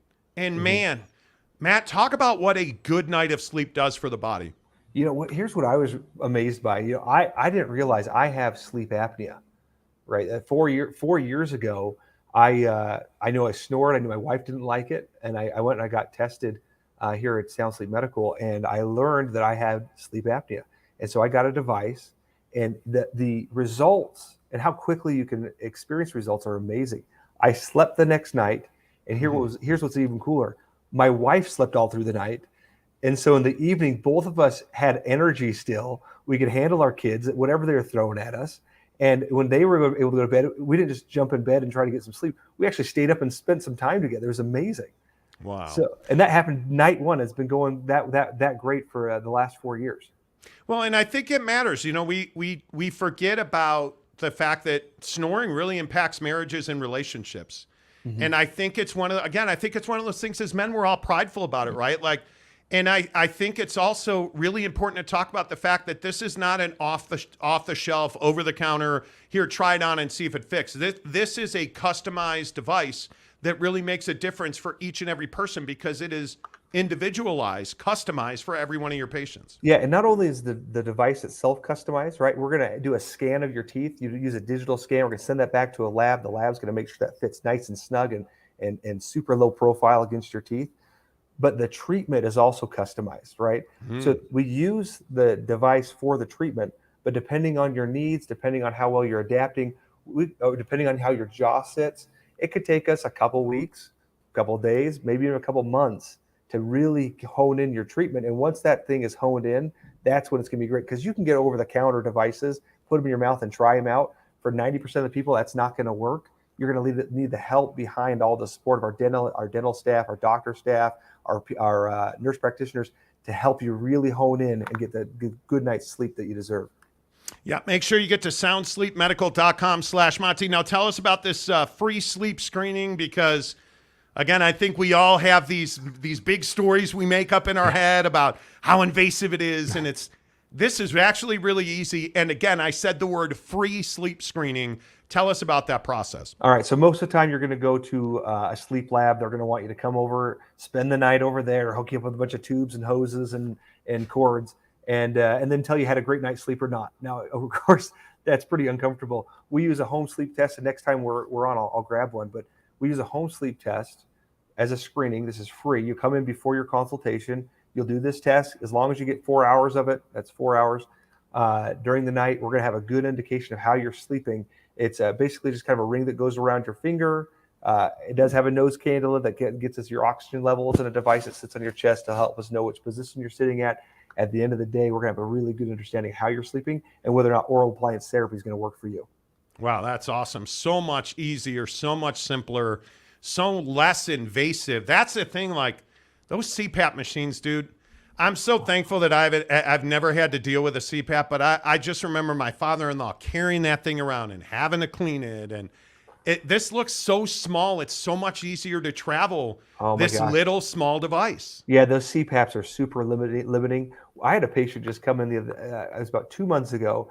He was going out to Asia and wanted to try something different. His wife's like, you have a CPAP, but listen, you can't bring that with you. We're going to be going from Cambodia to Thailand to wherever else. And so they came in for something different. They got the device. He comes back and just big handshakes, big hugs, super happy. He said, that was the best vacation I've been on with my wife. I got better sleep. We were more rested. We did more things because I could keep up. She loved it. I loved it. He said, I'd recommend this to anybody. That's awesome. Again, I'm telling you, man, sleeping makes a big difference in your marriage. It makes a difference in how productive you are during the day. Soundsleepmedical.com/Monty. Go there, sign up for your free sleep screening. And again, Matt, really appreciate you being here. Really appreciate you guys jumping on board to help us with this promotion. And we'll talk to you again soon. Yeah, looking forward to it. Thanks, guys. You bet. There you go. Matt Deering, Sound Sleep Medical, you guys. And I know these are things that sometimes we're uncomfortable with, but you listen to Matt and you listen to the solutions. He talked about how it changed his life. These are things, if you're a snorer, I'm telling you, it impacts your entire life. Like, how does your wife feel? Where do you guys sleep? If you're somebody that's sleeping in a separate room, or maybe your wife sleeps in a separate room, or maybe you're the guy that goes to sleep and you wake up and your wife's not there when you wake up, Man, think about how that feels. Think about how that impacts the relationship you have with yourself. Sound Sleep Medical has a solution for you, and it's not a machine. It's not a tube. It's not a loud noise in the middle of the night. It's really easy, and it's a custom solution just for you. Hook it up. SoundSleepMedical.com/Monty. Man, I'm so thrilled those guys are on board. They present our Las Vegas drive away to see the Raiders and the Vikings on December 10th. It is a 2-night stay in a hotel, and I'm telling you, we're going to hook you up with that. We got stuff cooking, baby. Just got to pull some strings, use some relationships. So, again, thanks to everybody who's on board. Matt, we'll talk to you again soon. Appreciate that. Whew. How do you guys feel about that? Great trip, really exciting. Let's get some of your comments on it. Let's see. Lance Johnson, who's been a member of the show, by the way, and I would like to say I appreciate that you guys are our members. Our membership numbers have never been larger. Mm-hmm. He says life will be grand in the Big 12 this season. Yeah, well, after this season, I don't know that so much we can say that, by the way. Let's see. Where are you guys at on this? When is MyPillow getting a sponsorship spot? Mike Lindell is a Patriot. Okay, let's move on. Tarrant County Boy says, sleep in the bathtub. Great sleep. Ooh. Yeah, right. Or you could just, go to Sound Sleep Medical. And you don't have to sleep in the bathtub. And then you can get back on your $1 million bed that you bought that you can't use. Right. Louis Capazzo. What's up, Capazzo? Good to see you, my guy. I snore like a freight train, hence the reason I have a CPAP. Dude, I'm telling you, this is for you, man. Seriously. Yeah, it is. And I know snoring is something that when I was heavier, I used to snore all the time. And those moments, guys, I've been there. Like, I've been tested for sleep apnea, and thankfully, I do not have it, thankfully. But I don't snore anymore, and I can tell you it's improved my wife's quality of life. And I take that really seriously, man. Like, wow, look at that. Mayor McCluskey. What a coincidence that the missus and I were looking to go to a Raider game. Does this trip include a Jack in the Box gift card? If you want it to, let's go. Let's go, Good baby. to see you, Mayor. Let's see. Owen, what's up, Owen? Good to see you. Oddly enough, magnesium supplementation has helped me minimize my hourly events. Nice. Yeah. Nice. Jeremy Callahan, taping your mouth shut is a lot more work than just slapping on the fighter pilot mask, you guys. Taping your mouth shut is so dangerous. You don't have to do any of this. Go to soundsleepmedical.com/Monty. Trust me, I know it seems like a lot. It's not. It is not, and your insurance will cover it. I'm telling you, this is such a good solution, and I love that it's custom. I love that they analyze your sleeping habits, your sleeping patterns, your breathing patterns. You cannot, if you're somebody that doesn't sleep well at night, and you find yourself at 10 a.m. like doing the head nod at your desk, or like, there's no worse feeling in the world, you guys. By the way, the other part of this I want to make sure that we all point out, when you go and you sign up for a sleep evaluation, a free sleep evaluation, you get 10-to-1 entries to win this contest. So if you're a member of our Instagram group, you know about this. At about 11 o'clock, we told everybody about it in that group, and a bunch of guys have already signed up. If you want to go and see the Raiders, go sign up for a free sleep evaluation. And again, I want to make sure that we keep saying that. It's free. SoundSleepMedical.com/Monty. SoundSleepMedical.com/Monty. Go sign up. You get 10-to-1 entries to win this contest. And if you are a member, this is the other thing. If you're a member of our show, everybody that signs up in our membership for a sleep evaluation, you get 25-to-1 because you're a member of the show. So we always take care of our members. We're always going to hook up our members first. Join the membership. It's $1.99 a month. You'll get all your comments highlighted in red. But to get that 25-to-1, you have to be in our members-only Instagram group. That's $9.99 a month. It is well worth it. It is a great group of guys. Boss Frog is in there talking about all the great steak joints across the country that he goes to, and his super fast Porsche. Trust me, it's worth it. So go hook it up. SoundSleepMedical.com/Monty. Sign up for the sleep evaluation. It's free. Take a screenshot. DM Jake or myself on the Monty Show on Twitter and Instagram. Jake is on Twitter and Instagram, SLC Jake on Twitter and Instagram. Sign up for the free sleep evaluation. You must go and do it. You can't just sign up and blow off your appointment. If you blow off your appointment, you're not registered to win. That is, we want you to go and change your lives at soundsleepmedical.com/Monty. Appreciate so much everybody that is participating. James for $5 says, I was rooting for Notre Dame because of Monty. Happy his team won. Let's do Notre Dame Okie State Part 2. Excuse me? Oh, I'm sorry. Oak State Part 2. 2022 Fiesta Bowl rematch in the Cotton Bowl. Would love it. Would absolutely love it. NBA Commissioner Salty Drunk. Great competition for international members, you jerks. Salty, as soon as a keg of 4X Gold shows up on my porch, I will do an international contest. That's right. That's the UPS guy. He's at your door to pick Asking it up. for our signature, bro. Mike Chase says, how do we win the drive away? Very simple, guys. Very simple. soundsleepmedical.com/Monty. Go there, sign up for the free sleep evaluation. It's really simple, you guys. Really simple. Sound Sleep Medical is our presenting sponsor on the giveaway. Go to soundsleepmedical.com/Monty. They have 7 locations in Utah: Ogden, Layton, Salt Lake, Murray, Sandy, American Fork, and Provo. Go get it. And all you have to do is go to your appointment and do the sleep evaluation. I'm telling you, it'll change your life. It will absolutely change your life. And if you sign up and you're a member of the program, you get 25-to-1 entries. That's it. Pretty simple. Pretty simple. Who else? I'm telling you. It's an amazing thing. Dude. Everybody's excited about it. Yeah. I love it. Harry Austin, the sleep study seems to be only for Utah residents.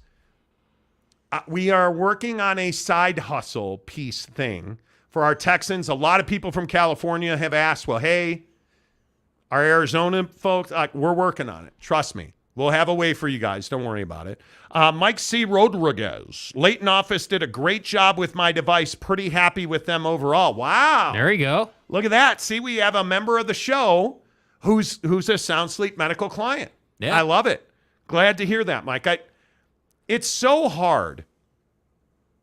It's so hard when we as men have to talk about things like snoring. It's not easy to do. Monty is slurmonger John Steinbeck. I have no idea what that means. Yeah, what does that mean, dude? No idea. Running back Texas versus Oklahoma Part 2. I hope so. Big 12 championship. Who doesn't want to see it? Who doesn't want to see it, man? Like, I know I want to see it. Let's see. Capazzo says the eye patch, not true. I have snored my whole life, not just since I've gotten fat. The eye patch, yeah, absolutely. Obesity and snoring have nothing to do with it. Do you know how many high-end athletes I know that snore? I mean, it could be hereditary. It absolutely is hereditary. I think sleep apnea is hereditary as well. Snoring, absolutely. Obesity is part of why people snore, but it could be genetics, the way your nasal passage is built, the way your jaw is built. Yeah. That's why when you look at this thing with Sound Sleep Medical, it's a mouthpiece essentially that puts your jaw back into the proper position. Go look at it, soundsleepmedical.com. I promise you obesity is not the reason people snore. Tarrant County boy, can I get 99 tacos for 2 cents? Man, I wish. That would be amazing. 99? No, it wouldn't. I would probably snore more. Lance Johnson, where do you think the term Okie came from? I have no idea. OG Gary, so it's 25-to-1 for everyone and guaranteed win for me, right? Yep, that's exactly wrong. That's right. Exactly wrong. Dakota Tubbs, hey, Jagoffs. There, I said it. Somebody got it in today. Let's go. Nice. Boyd Lake, whether or not you still have your tonsils, adenoids, etc., has a lot to do with whether you snore or not. It does. Tony, if it wasn't for all the showboat and personal fouls and unsportsmanlike penalties, Buffs would likely be 5-1. Yeah, well, you're not wrong, and they lost. You're not wrong. That's one of the most frustrating games of the weekend. Yeah, because I don't know. Is Dan Lanning frustrating? No. But It's disappointing. Coaching decisions beat Oregon. And a really good Washington squad beat Oregon. Yeah. Deion Sanders and his coaching staff beat Deion Sanders and his coaching staff. Colorado absolutely lost themselves that game with really bad decisions on the field and really poor adjustments in the coaching staff. Bottom line. Like, you lost, and they have not had control of their emotions probably in 3 weeks. Mm-hmm. And I think it's hurting them. NBA Commissioner Salty Drunk, I suffer from sleep apnea, so this device is genius. Yeah. Indeed it is. Mid-Florida Academy, fat equals snoring. I don't think that's the case all the time. If you're overweight, and I will say I snore far less than I used to because I've lost a bunch of weight. But there's no doubt obesity and snoring go hand in hand. That's not the only reason people snore. OG Gary, I gained 50 pounds in 1 year and started to snore, and I never used to snore before. For me, it's probably weight. Absolutely could be. Huh? Absolutely could be. Fat Jesus. Fat Jesus. My Dude, God. you're a stud, bro. Fat Jesus, you guys, wrote a book. He wrote a book. We'll have to figure out. We'll talk about that. Yeah. We'll talk about that. I'm the snoring king. Tarrant County boy, shoulda, coulda, woulda. Shoulda, coulda, of in the Buffs. There you go. Okay. Tarrant County boy says fat. OG Gary, definitely going to schedule a meeting with them. You should. You should, man. You absolutely should. The eye patch says, I was going to say it can be hereditary as well. Yep, absolutely it can. Boss Frog for $5. First time the Frogs look like a cohesive team since the Michigan game. Wonder if leadership concerns exited at the quarterback position. I think. Hey, no comment. Next question. Do you ever go back? No. You don't. Nope. I don't think there's any way, man. No, this is the Will Howard thing. You're not going back. It's over. How about Will Howard lost his job, you guys? It's over. You're done. He straight up lost his job. It's that simple. And we can sit here and, whether it's TCU or K-State, whatever, Coach Kleiman, Coach Dykes, can sit here and talk about, we took Will out at the half because the defense we were going up against was giving us a lot of looks that, the quarterback could run in. And so Will's not that guy. No, Will's not been playing well, so you took him out. And that's just what it is. And Chandler Morris is, whatever. Injury or not. There were a lot of questions about his leadership and his attitude. Yeah. Yes. A lot. And now you have a guy in Hoover that thoroughly dominated BYU. And he's a freshman. And he's everything you want him to be. He's 6'2", 200 pounds. I mean, that's a kid that can grow into a really elite performer. It is a huge advantage to have a freshman that projects out for 3 years in your program. Yes, it is. It's a huge advantage. Yes, it is. And in this conference going forward, your ass better have a quarterback. Program. Because if you're in the Big 12 and you don't have a quarterback, it's going to be a rough go. Yep. Christopher Shannon, 29-0 at the half, and y'all think it's wrist flashing why they lost? No. We didn't say that. I don't even know that it has anything to do with wrist flashing. I think it has to do with poor schematics. I think it has to do with complacency. I think once you, as a football team, and I think we've all seen this out of our squads, once you turn it off, you're like, we're up 57,000-0. It's over. Yeah, where's dinner at? Yeah, let's go polish our diamonds. Yeah. You're not turning it back on. Nope. And to throw that interception in I think it was double overtime that game went, to throw that interception in double overtime instead of taking the points, and then Stanford turns around and kicks a field goal to beat that ass, that's not showboating. That's stupidity. Yeah. That's bad football IQ. Yep. That is a bad coaching staff in that moment because Prime's got an elite coaching staff. But when you're not talented and your leadership is not razor sharp on the field, Shedeur Sanders exposed himself a little bit. You got to be better in the moment. You have to know. Well, and I think that's what Prime talked about, right? I mean, I think it's so funny you say that because Deion said, we are not built for this moment right now. Like, our roster just simply is not good enough yet. There are times where you know what group is in, you know what group you're on, but you have a lapse of understanding in those crucial moments. Right now, we're not built for the moment. We're not built for the moment. Some of our players aren't built for the moment where they have to make a play or they have to keep contained or they have to make a block or they have to get another yard. We're not built for the moment right now.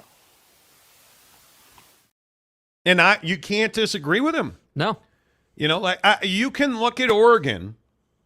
Okay, Oregon is talented. They damn near won that game with some really bad decision making. They're built for it. Washington clearly built for it.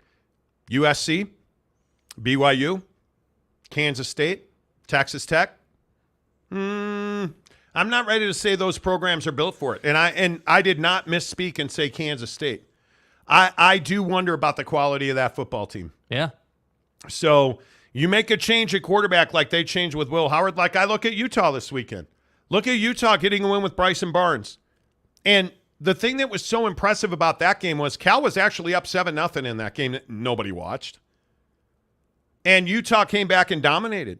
And to have Vaki run for 158 yards and 2 touchdowns, that tells you the quality of the leadership on that team. Yeah, I mean, this year's Utah team is the essence of Kyle Whittingham football. Great defense, no quarterback on offense, so you're going to run the football. I mean, that's just who they are, and there's nothing wrong with that. Now, that's not college football playoff worthy, and it's certainly not conference championship worthy, in my opinion. But that doesn't mean that they are not fun to watch. I'll tell you right now, watching like Notre Dame, USC, watching Notre Dame run the football the way they did is incredibly enjoyable, dude. That ingredient is missing. Watching Bucky Irving do his thing against Washington, incredibly enjoyable, right? Yeah. And obviously it wasn't enough. But I'm just saying we get away from running the football, and then it's like we invented fire when we start handing it off and having success. Isn't it funny how much the quarterbacks in this league matter? I will, again, not to be redundant, I'll go back to Arizona and talk about Fafita. Should never lose his job. Yeah. USC lost this weekend. They're still 4-0 in the conference, obviously, but Caleb Williams threw interceptions. Can't do that. Washington won this weekend. Michael Penix dominated. Oregon State won this weekend because you got decent play out of your quarterback. Oregon got okay play out of their quarterback. Bad decisions were made for him in a lot of places. You look at Bryson Barnes, a 5-1 Utah team that should probably be 6-0 if you had Cam Rising. Don't have a quarterback you can lean on. Mm-hmm. So you're 5-1.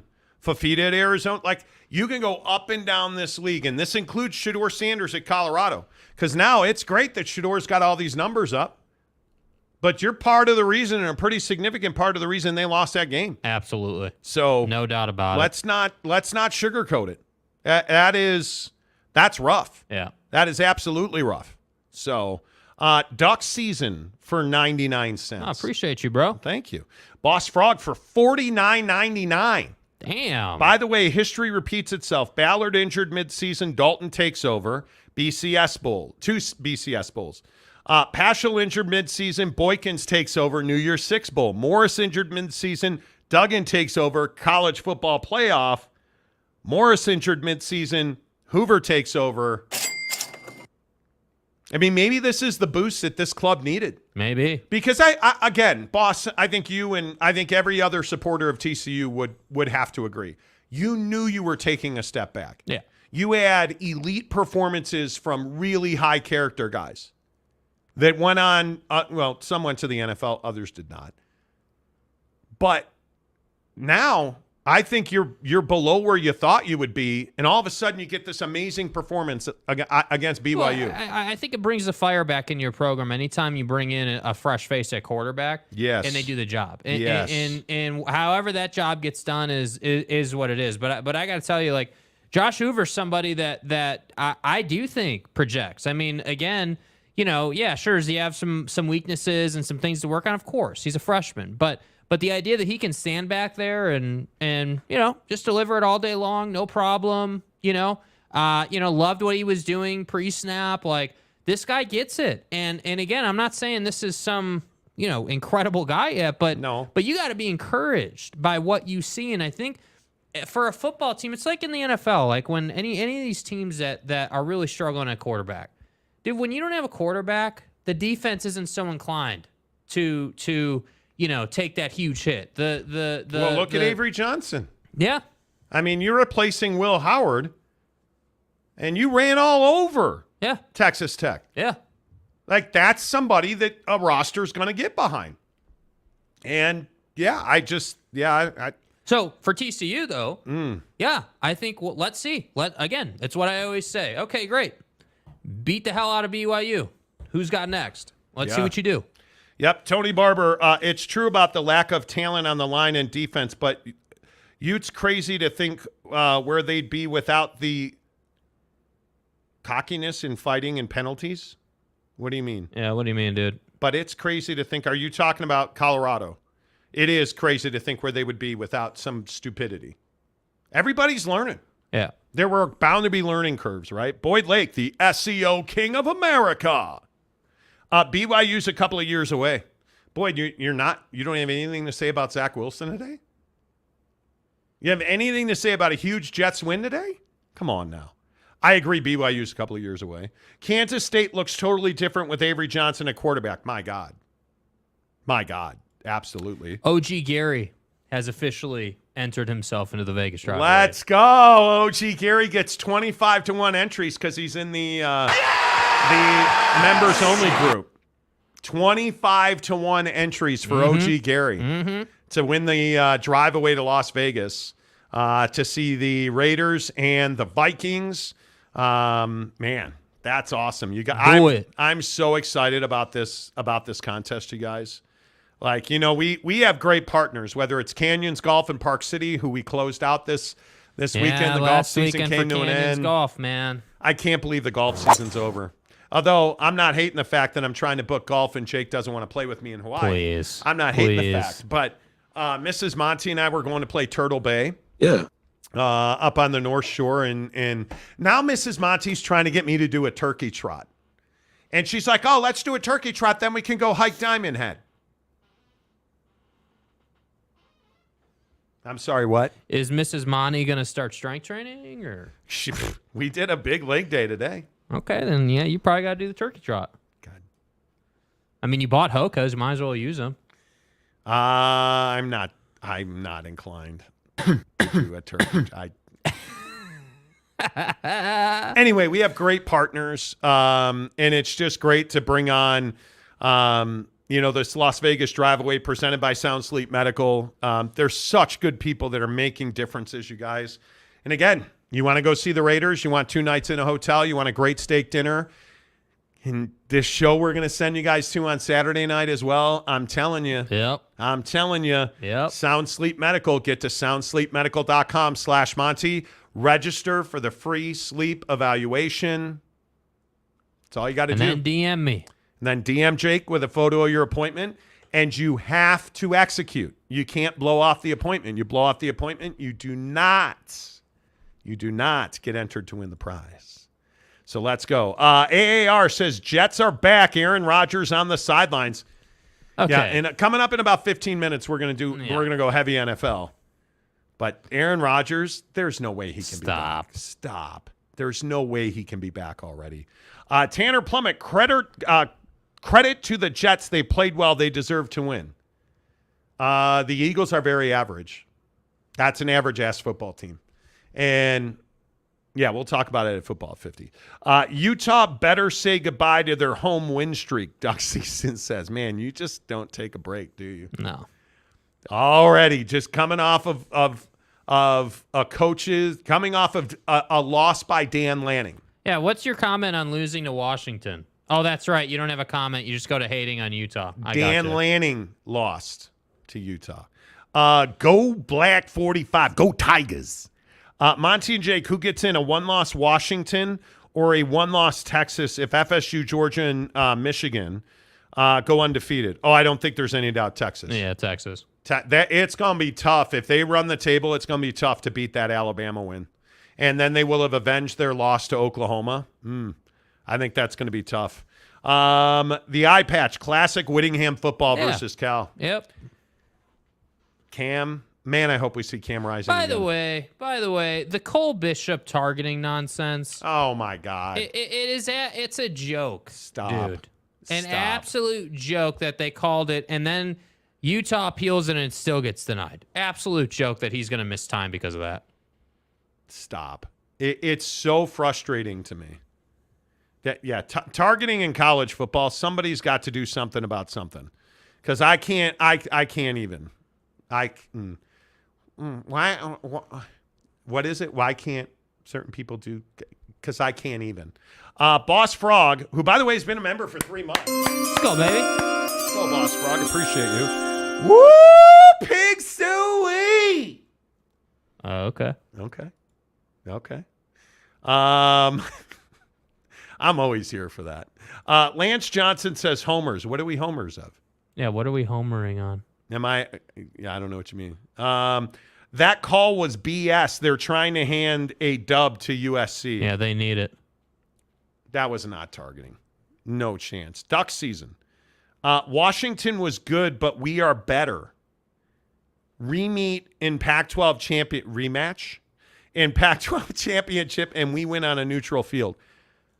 I think here's my biggest problem. Is Dan Lanning going to get in his own way? The arrogance, the attitude, I love it.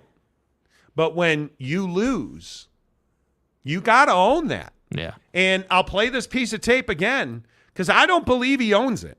And Dan Lanning not kicking the field goals, especially at the end of the first half, change this game. And I think that Dan Lanning should be getting a significant amount of heat for it. Those 2 4th down calls inside the 10, why were they the calls that you made? Yeah, we felt, that was an opportunity for us to, get a touchdown, and a touchdown changes the game. And obviously, we're probably not talking about if we get a touchdown. That being said, the one before half is one where you really could go back and say, let's take that field goal. And it's something I'm going to assess, go evaluate for me. And we checked to see if we liked the look. We liked the look before we ran the play. We had a timeout if we didn't like the look. We liked the look, and we just didn't execute. I'm just telling you. I don't know how many different times I can say it. I get it, Dan. I get it. Dude, you wanted to put your foot on their neck. But that's an emotion. You cannot be emotional as a head coach.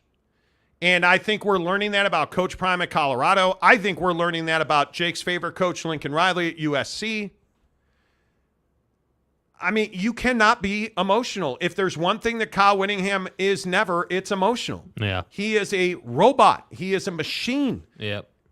And he wins games because of it. Dan Lanning, I understand why you wanted the touchdown. But you can't go for a touchdown in a situation where Washington was never going to allow you to run that ball in. Right. That was not happening. And Bo Nix, and again, I understand, Colorado fan, I understand you're all in on Bo Nix, and you should be. He's not throwing you to a win. Yeah. There's a reason he averages 7 yards a catch, or per attempt, excuse me. Yeah. Because he takes the check down regularly. You needed to kick the field goal, especially at the end of the half, kick the field goal. Yeah, what really Take bothers me about it is you would think that he'd be prepared on that knowing it was a road game, right? I mean, as a head coach, you have to be nails. Like, you have to be committed. And if you wanted to say, hey, the game plan was we're going. So the broadcast said in the moment during the game, hey, they've been going for it on 4th down all year long, and they've been really successful. They had a percentage. It was a really high percent, like 80+%, whatever it was. Yeah. And, hey, this is a strategy. They've been doing this all year, so they're going for it. But what I'm saying is that's a boneheaded-ass thing to do. Go for it against crappy teams. Okay, we're better than you. 4 downs, great, whatever. Not against Washington. It's wild. Against Washington, you need to take the points because, again, I'm a big believer, especially in the first half. Hey, take as many points as you can possibly get. USC, which they did, right? Oregon didn't do that. And I know this is rocket science. Hey, Dan, how many points did you lose by? Oh, that's right. You lost by 3 points. Got it. Okay. Whenever you miss those points at the end of it always comes back to Always, get you. man. Always. Because you don't have. In the NFL, you can kind of get away with it, but the Giants, look at the Giants yesterday. Yes. Completely blowing that. How are you running the ball there? How? How And at least I could understand it because you have Saquon Barkley. And it's still stupid. I got to say, yeah, I didn't feel that way. I felt like, hey, I don't care. Dude, I don't care if Bettis is back there. You're throwing that thing in the end zone because there is no way an NFL team, and I don't care if it's the Kansas City Chiefs, are going to make the play, and you're going to run the ball. The other team's going to lay on you, and then you think you're going to get back. You could have had Come 3 snaps to throw the ball there. Come on now. And I just, yeah. And everyone wants to say, oh, Tyrod Taylor. Tyrod Taylor was good enough to win that game. Your play calling was not. You lost 36-33, man. Come on. And Dan Lanning needs to wear that. Wear it. James Oak State fan. Nick Saban is better man than Dan Lanning. Well, I just think Nick Saban's been in the game longer, and he's done more. Everyone wants to do this thing because they're 11th in the nation, where we're like, oh, is Alabama as good as Oregon? Yeah, I think Alabama's better than Oregon, dude. And you know the frustrating thing? Dan Lanning's a really good coach. He is. I think he will learn from this. We're not talking about garbage secondary plays in Boulder. Yeah, like we're not talking about Mario Cristobal completely having a mental meltdown. Yeah, that's we're not talking what we're about a guy being overly aggressive because he got emotional. Yeah. And I think that the toughest part for the Big Ten folks especially to digest, Dan Lanning got better because of this. Oregon got better because of this. And I'm a Dan Lanning believer. I think he is I would think he would get better because of this. Well, and I think, just to end this really quick, you go back to the Texas and Oklahoma game. Let's not forget what Sark did. Sark was in a position where they had the ball with like just about 2 minutes left. It was like 1:57 left there at the end of the game. And you're like, okay, you got to drive the ball down the field, and ideally you scored a touchdown here. And what do? Their play calling is so conservative, they never gave themselves a chance to score a touchdown. They gave themselves a chance to get to whatever that ended up being, the 40 or whatever it was, where they kicked that field goal from, and everyone thought that game was over, including myself. And then Dylan Gabriel showed up and did what he did. So I sit here and I say, man, like, you be aggressive with your play calling. Yes. If you're going to lose going down the field. Don't lose handing it off when you should be throwing it in the end zone. Yes. Totally agree. It's just, yeah. I think it'll be interesting to see how that works. Duck season, Dan Lanning is better. See, you say stupid shit, and right there you get exposed. Dan Lanning is not half the coach that Kyle Whittingham is. Yeah. Kyle Whittingham is more experienced. I don't even have to explain this. Yeah, and I don't even think that he believes that comment. No.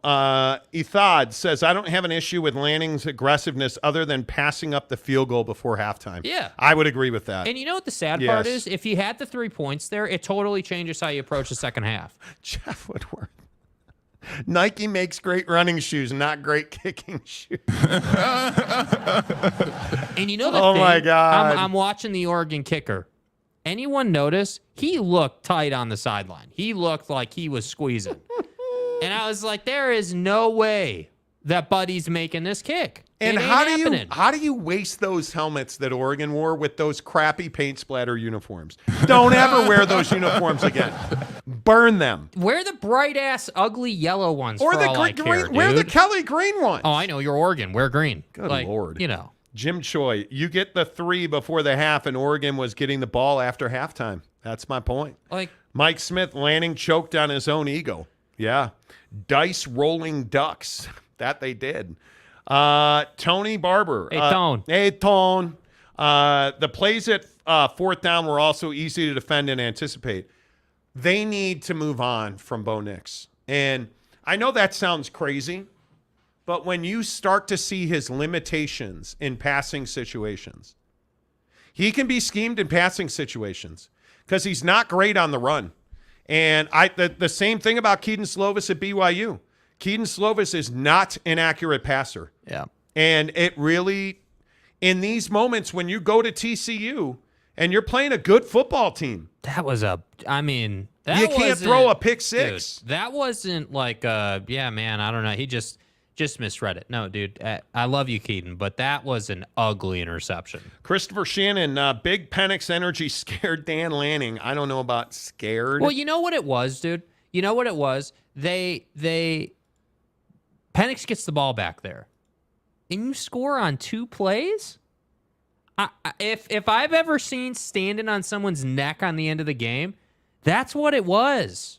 They go right down the field, no problem, as if you didn't exist. And that, for me, was where the game ended. No matter what Bo was going to do, I didn't believe you were scoring there to end that game. All right, the Monty Show presented by our good friends at Prize Picks, prizepicks.com. Make sure you download the Prize Picks app. There's a link in the description below. Use the promo code Monty. October is our biggest month that we've ever had at Prize Picks. So many of you are playing with us, and it is a load of fun. Do you guys understand how bad of a beat I took on Friday night? Dude. So Prize Picks is pretty straightforward. It is less or more on Prize Picks. That's it. Daily fantasy, less or more. So I was like, all right, not much going on Friday night. Why don't we Prize Pick some preseason NBA action? Right. Non-believer action. Right. Which is short for the NBA. Right. I was like, okay, Lakers and Dubs. No problem. Duh. Victor Wembanyama. Victor's the way. 16.5 points. Took more. Cash. Easy. Austin Reeves. Way better than Josh Giddey Mitty. 11.5. He dropped 16 for me. Anthony Davis. I'm sorry, who? Anthony Street Clothes Davis. 13.5. I took more. You're so fucked. 13 points. Yeah. Yeah. And he was like 3 of 11. And in the last possession before they took him out of the game, had an open turnaround jumper that he knocks down 80% of the time. Ball slipped out of his hands, turnover. My fucking ass. All right, well, I'll cash still because I've got, Chris Paul. The point guard. It's 6.5 points. Okay, yeah. I took more. He's at 6 points. Dude, that's So a pipe job if I've ever seen one. Let me get this right.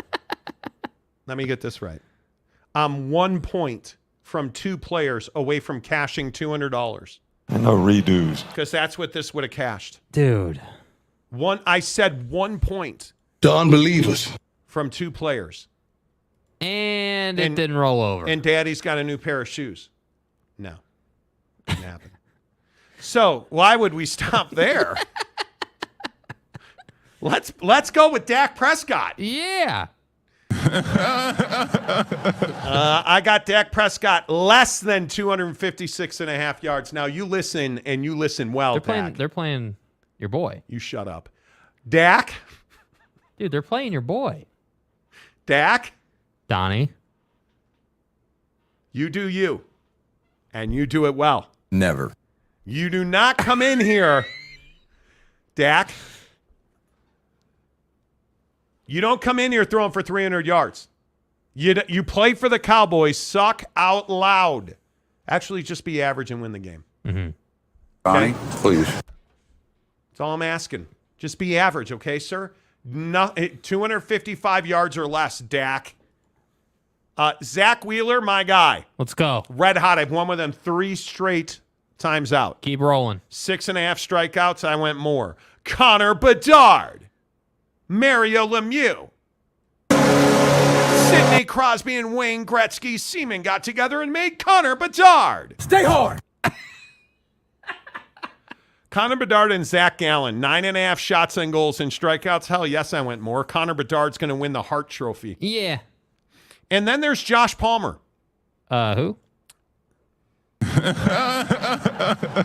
Why do you say hurtful things like that?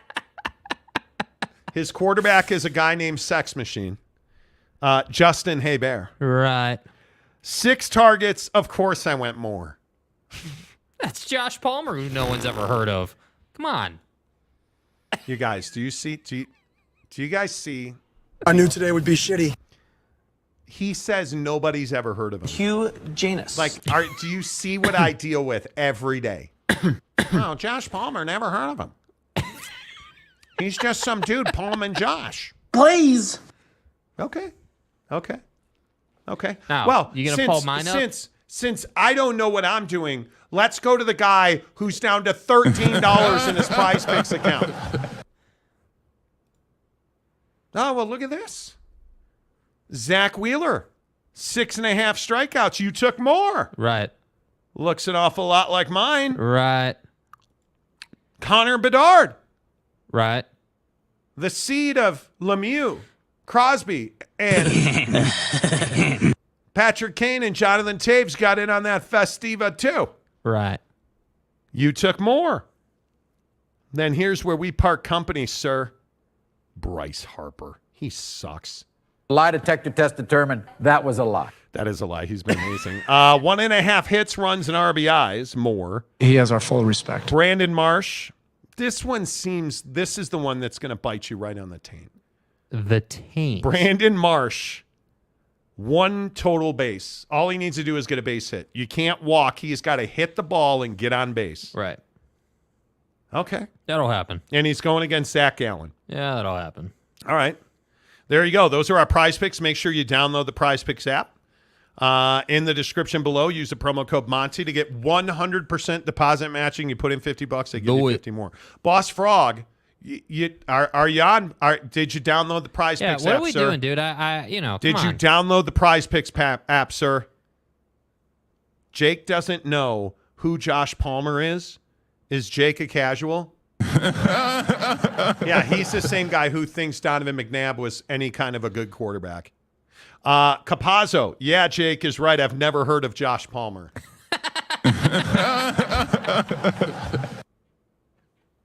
I knew today would, never mind. I knew today would be shitty. Thank you. AAR, Air Force Falcons are a surprise 6-0. Well. Okay. Pied Piper, just listen to the BYU media coverage today. Big Oregon 2022 vibes. Does BYU go bowling? They do. All right, let's switch gears, talk about the National. Josh Palmer League. Football League. God, you're such...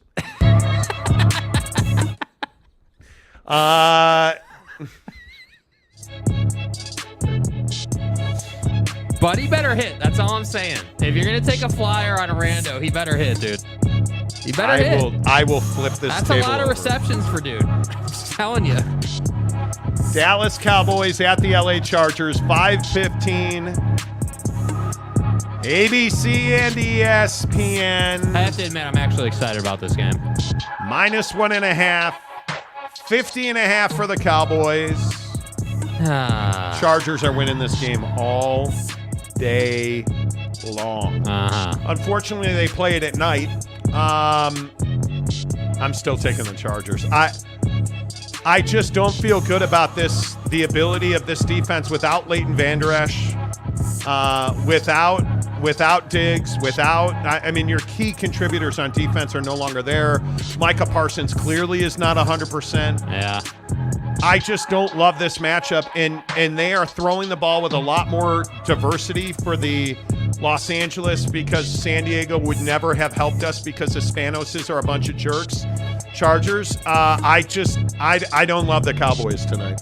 Yeah, I think the tough part is this is a road game for the Cowboys, and there are a lot of times on the road where we see very questionable stuff out of the Cowboys, man, and the home stuff is a little different in my opinion because, again, maybe that's just coaching or this or that or whatever, but like the Cardinal game, you just didn't show up for that game. Like, that's all that was. That wasn't coaching or, we just got beat. No, you didn't show up for that game. And I'm guessing that's because it was the Cardinals. Okay. All right. Okay. You damn well better show up for this game because Justin Herbert is no joke. And I know that's not new, but this is somebody that will lay it on you. This is somebody that will put up 35, 40 points on you if you're not careful. This is not Josh Dobbs and the Arizona Cardinals. This is different. And they throw the ball a lot. Yeah. 13 receptions by 8 different wide receivers led by Josh Palmer, Keenan Allen, Quentin Johnson even got in on the act. I mean, you look at their defense. Khalil Mack looks like who the Bears thought he would be. They're very good, man. They are very good. Tui Pelotu has been a revelation on that defense. And don't forget, Derwin James isn't even playing. I think the team that should play in San Diego but shares a stadium with the Rams, or excuse me, rents a stadium from the Rams. I love them tonight. I mean, I don't, in the comment section, I don't know how you guys are, but I love those guys. I love the Chargers tonight. Tanner Plummer says, well, it's probably going to be Dallas home game because the Rams and Chargers fans don't show up. I think the Rams fans don't show up, and Dallas has a huge footprint in Southern California, which a lot of people don't know. They do training camp there. I think they are, I think they're going to be, I think this is going to be a hell of a game.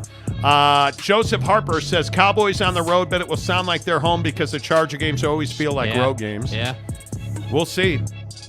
We'll absolutely see how that goes. But this Charger defense is better than their statistics would tell you. You look at they're putting up, I think, 6.5 tackles for loss a game, 7 sacks against the Raiders. I mean, they're getting after the quarterback's ass. Now, Khalil Mack had 6 of those, but they're very good, and we'll see. I don't know what to think about the Cowboys. It concerns me. It's hard to say. I mean, I just, you lose defensive talent. It's just they're one of those organizations that everybody wants to love, but at the same time, they're so inconsistent. I mean, you don't know. Like, this is what I always say.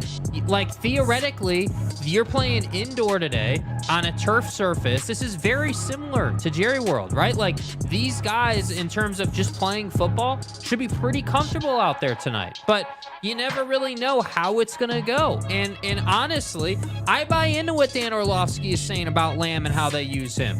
You need to be running dude down the field for 12 to 15-yard routes. Let him run. What do you mean, Dan Orlovsky? I've been telling you all year. I'll just be over here. You said he's not that guy. He's not that guy. Because I think there's, in a lot of what I see from their offense is very, very bland. And I know you fired Kellen Moore and you thought that was the right. I think this has been a disaster. And I look at CeeDee Lamb. He is not a number one. And I don't know. Dan Orlovsky went on a rail about how they don't use him like a number one. They don't have a route combination for him that number one wide receivers run. He's no Josh Palmer. I totally understand that. Guess we'll find out. I'm telling you, CeeDee Lamb has a lot more left in the tank, and he's probably going to have to go to another team to find it. Because I do agree.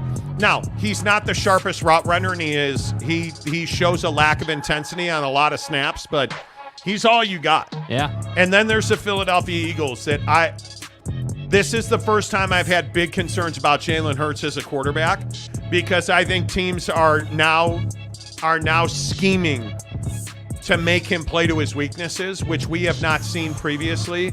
And I think that Jet defense was as advertised, and Jalen Hurts threw some panic interceptions that if you're an Eagles fan, all three of you, it should be terrifying. Yeah, we just haven't seen it out of him. I mean, that's been his calling card, right? The composure, hey, make good decisions when I'm being pressured, gene or trait has been his calling card. And I don't know like where that went. I don't know, like maybe this was, hey, I just had a bad week out of Jalen Hurts, but again, watching him throw off his back foot, like not being confident, like that's how you lose games, and that's exactly what they did. The other thing that really worries me is I see a lot of eyes on the defensive line. And if Lane Johnson, who they say may not miss any time at all, is out for any time at all, they're screwed. Because Jalen Hurts got caught throwing off his back foot. He got caught panic running, like things you just haven't seen Jalen Hurts do. And this is the one situation where you can say with this receiving core, there's no reason to be doing that. Yeah.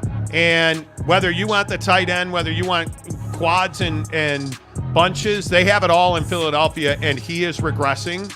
And I do think a lot of it is that he's lost his coordinators. I think a lot of it is that they've had a culture change in Philadelphia. And I think a lot of it is that you got manhandled by Quincy Williams and C.J. Mosley from the Jets. And Zach Wilson, I don't know how he's done it, but he's getting rid of the football. Now it's all check down and underneath stuff. I agree with that. Yeah. But he's not killing them anymore. And I give Zach Wilson a lot of credit because it's clearly coming in now. Well, I mean, look at Garrett Wilson's week. 8 receptions, 90 yards. I mean, that's a pretty solid week. Like Breece Hall, 5 for 54. As a running back, that's a pretty solid week. Yeah, I totally agree. Daniel Dixon, with NFL games happening overseas, do you see college football games taking place overseas in the future? I think Mexico is certainly on the Big 12's radar.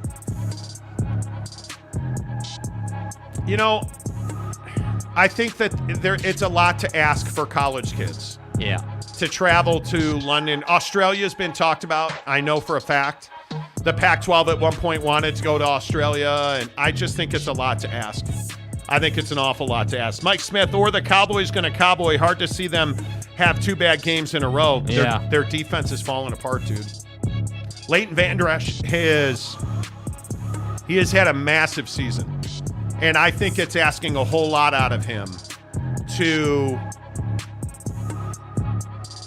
without Leighton Vander Esch, this is not the same Cowboy defense. We're going to find out.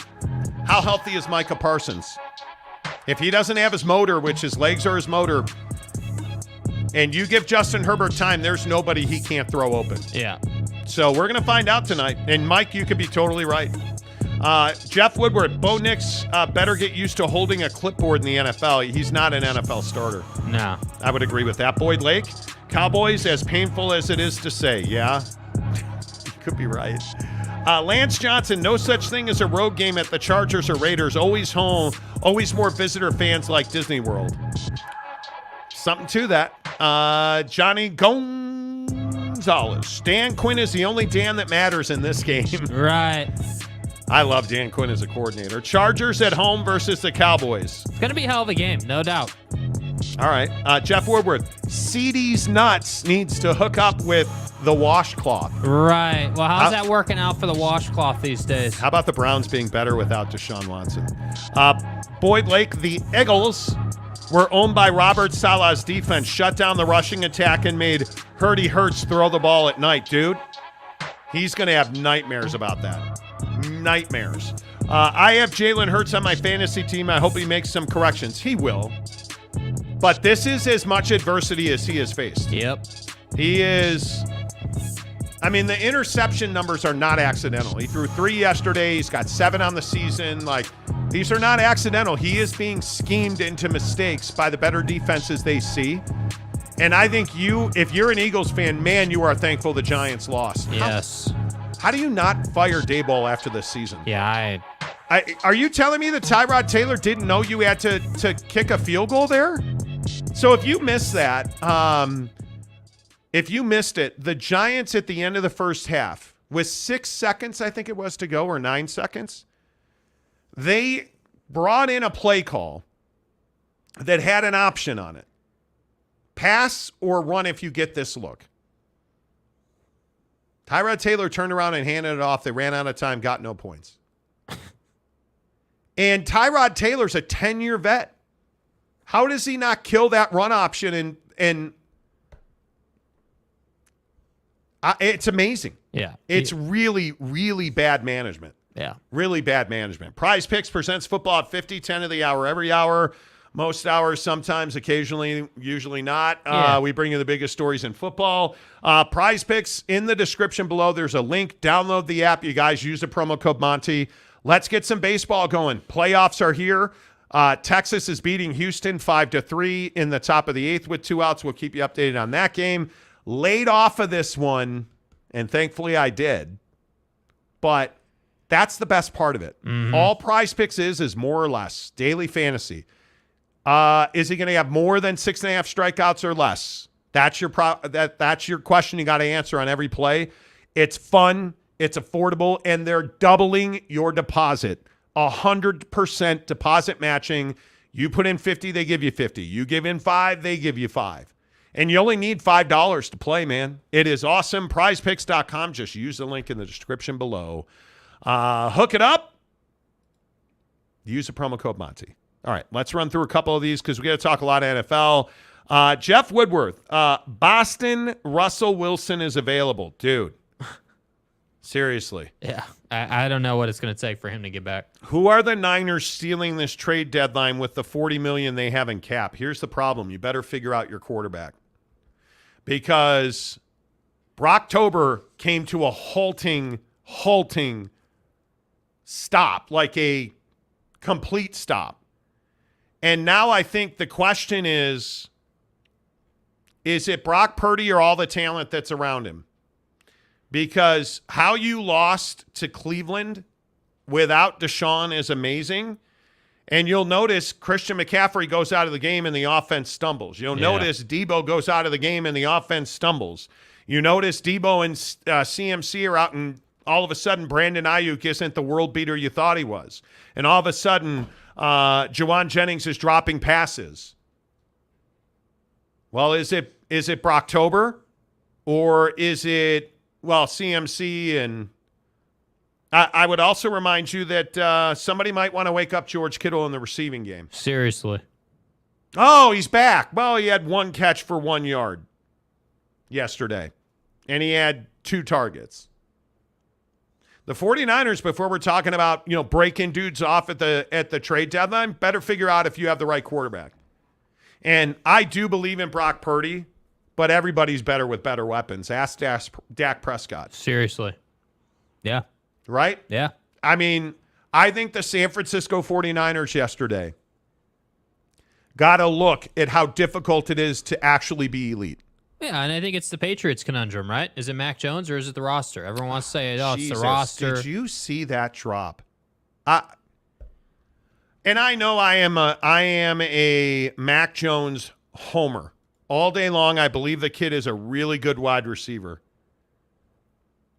But I'm sorry, I think it was Devontae Parker who dropped that bomb that hit him in the hands. Mm-hmm. What is Mac Jones supposed to do about that? He has thrown the perfect dime piece. It's a touchdown. Oh, wait, that's right. I didn't catch it. It's right here. So what are you saying? I think it is not Mac Jones, and I think the Bill Belichick era is coming to a shocking end in New England. And listen, I get it. There's a lot of people who don't want to talk about that, and a lot of people that think that, hey, he just doesn't have a quarterback. Well, whose job is it to get a quarterback? His. Yeah, and I would tell you he has a quarterback. He does not have talent around the quarterback.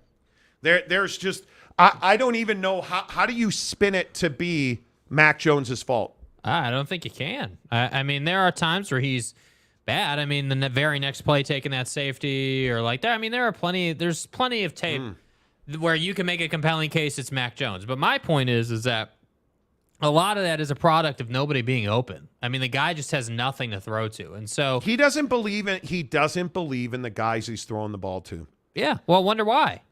And I just don't believe that it's Mac Jones's fault. And you got the other problem is, forget Mac Jones and his issues. Bro, you got chewed up by Brian Hoyer. Jimmy Garoppolo goes to the hospital, and Brian Hoyer came in and went 6 of 10, 102 yards. Yeah. You got chewed up by Brian Hoyer. You got chewed up by a clock management offense.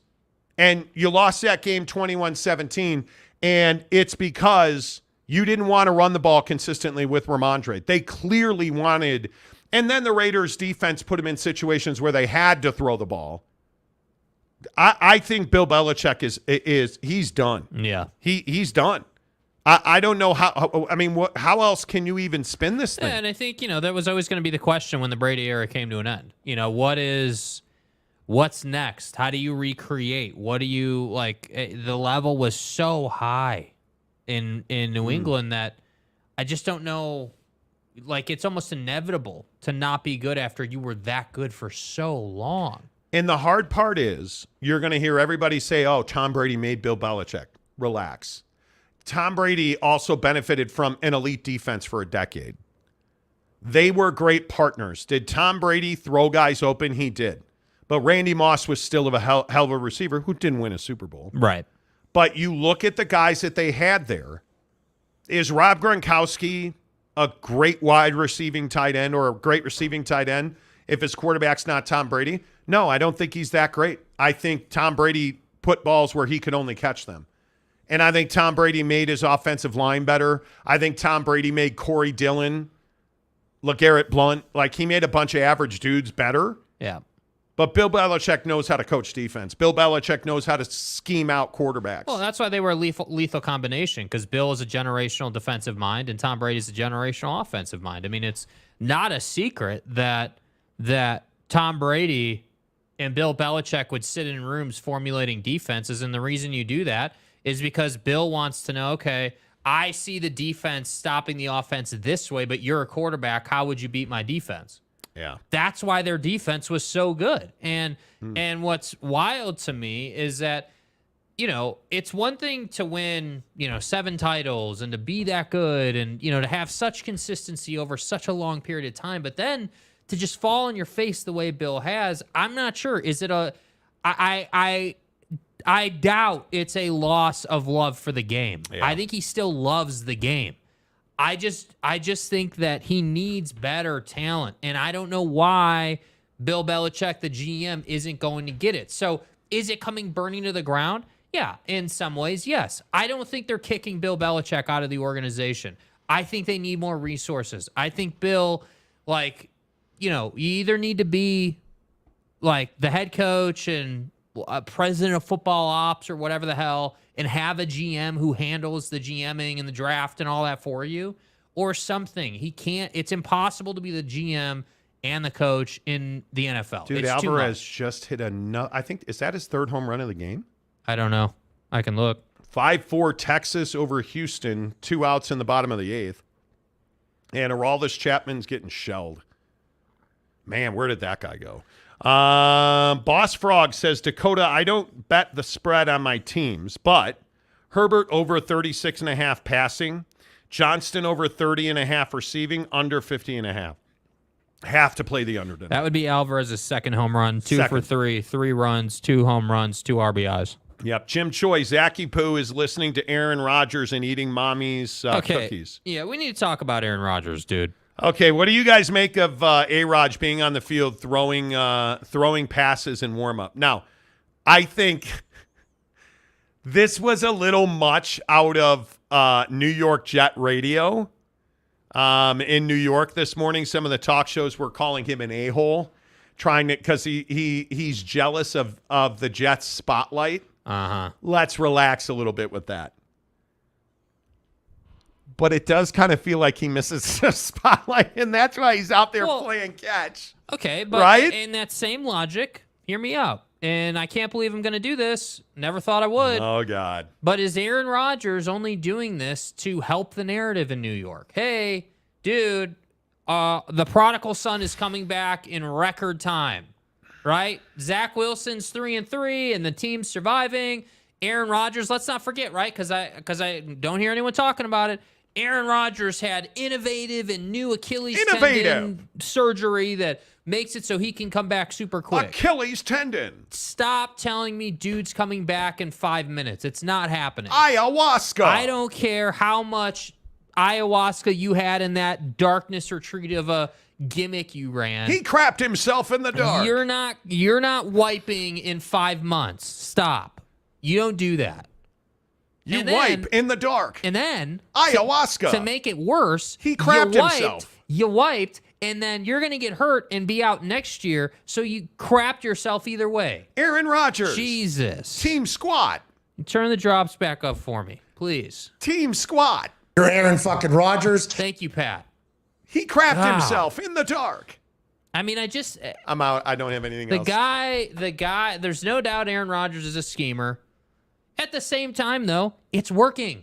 What did the boys at the 4-letter talk about all morning long? Shailene Woodley. Oh, my God. How hot she is. Oh, my God. He fixed his Achilles. Now he can go get Shailene, and then him and Trav can hang out, and Swelsey and Shailene. Come on, dude. Breaking news. Travis Kelce, Taylor Swift, The cat. Swelsey. Come on, We're seen dude. holding hands. Oh, my God. Good Lord. That was the other part of this whole weekend thing at the Eagles game, which I thought was hysterical. Eagles-Jets. Travis Kelce's there. And you knew it was coming, right? All right, let's go down to the field. Look, it's Travis Kelce. Catch me outside. How about that? Where's Taylor Swift? Anybody see Swiftie? And they're like, well, she's not there because she doesn't want to. All right, let's go down to the field. Paul's got a report. Taylor Swift is not here because she does not want to become burdensome to Travis Kelce. And sources tell me she's not that hot after all. Anyway, Travis Kelce's on the sideline supporting his brother against the Jets. And the guy's like, hey, anybody see Taylor Swift? No, she's not here.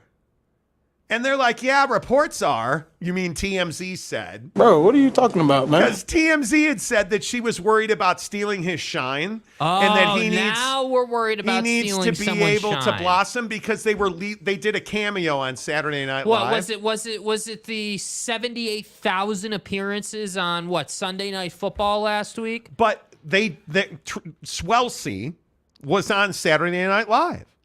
And they left Saturday Night Live and went out to dinner, and holy hell broke loose. They're holding hands.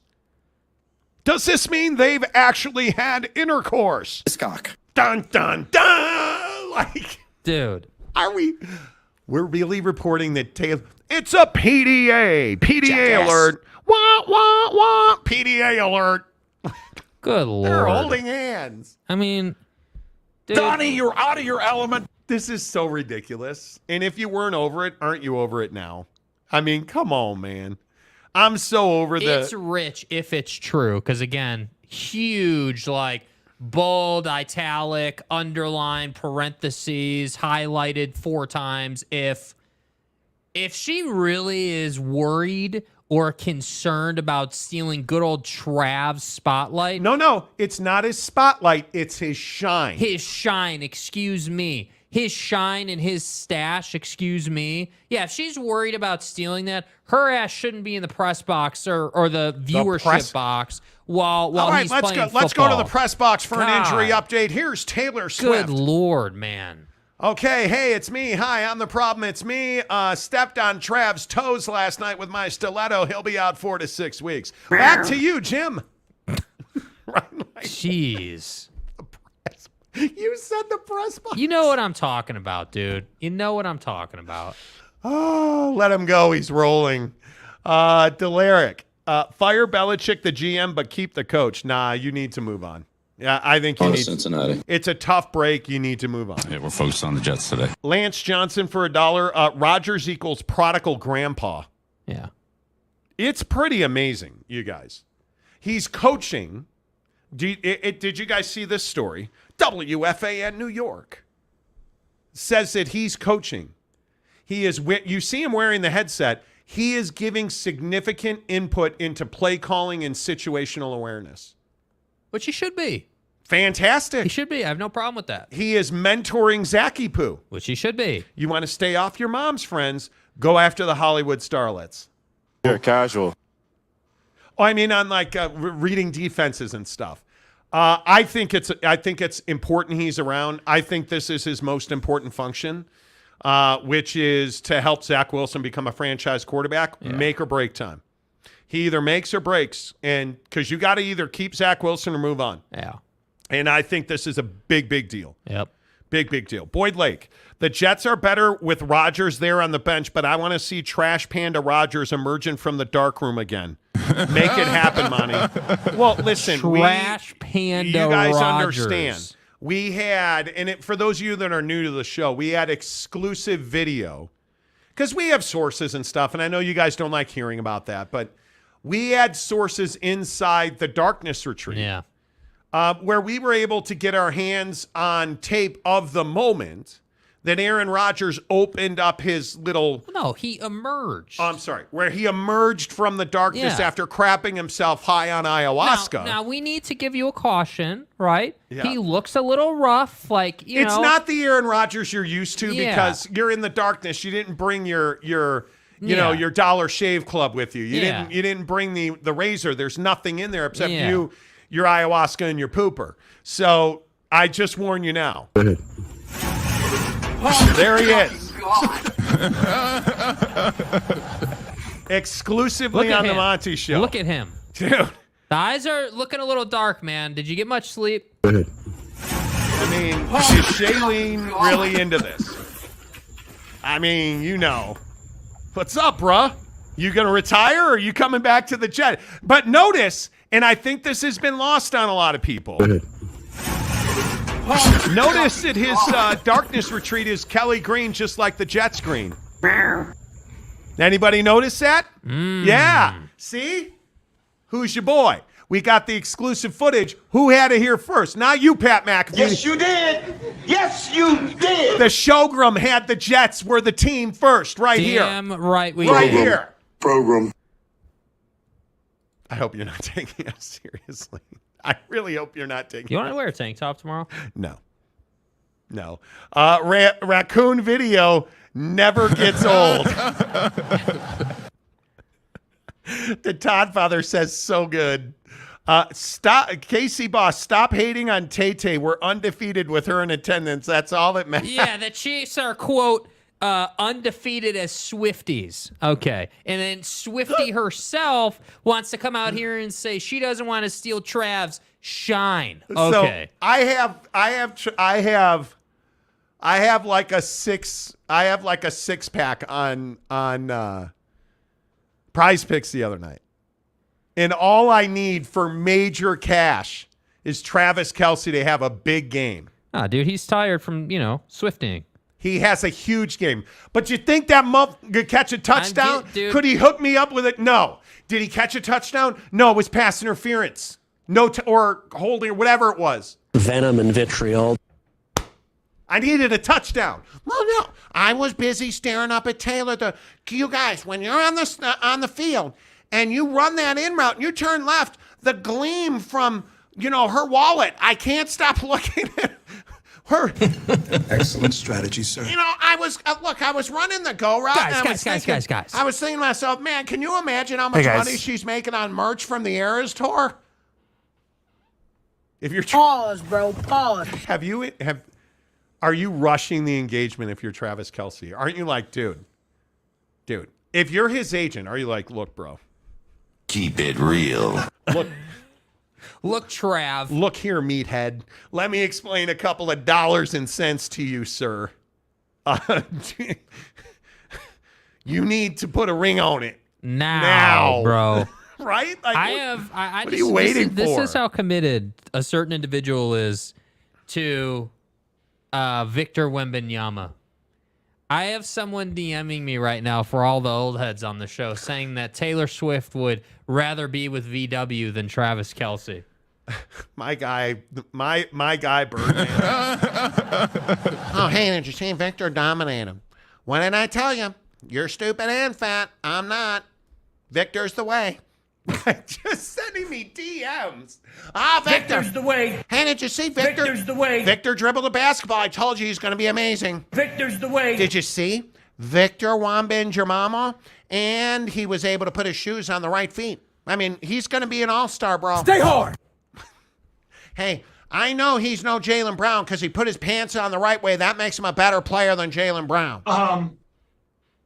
If I get one more hype text on Victor Wembanyama, my God. I'm going to get medieval on your ass. Brandon Butler, wait till the Kardashians need to make ratings and slither their way into the Chargers and Rams locker room because they have run through the NBA. All right. Hey, Kimmy. Oh, dear. Oh, my. I got to tell you, that AR-15 was an amazing ride. But we're kind of scraping the bottom of the NBA barrel.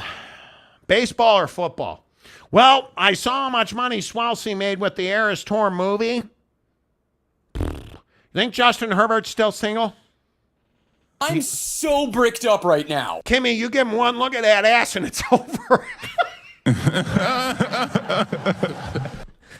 Wow. I mean, you're not wrong. That Kim K has had a certain propensity. All right, wait. I'm sending him the Ray J movie. Ha! It's over. No. Oh! Nope. Johnny Gonzalez. So Antonio Brown got arrested in Florida today. So it turns out avoiding child support does bad things. Antonio Brown is allegedly $30,000 behind in his child support. Yeah, but you keep worrying about the Arena Football League, bud.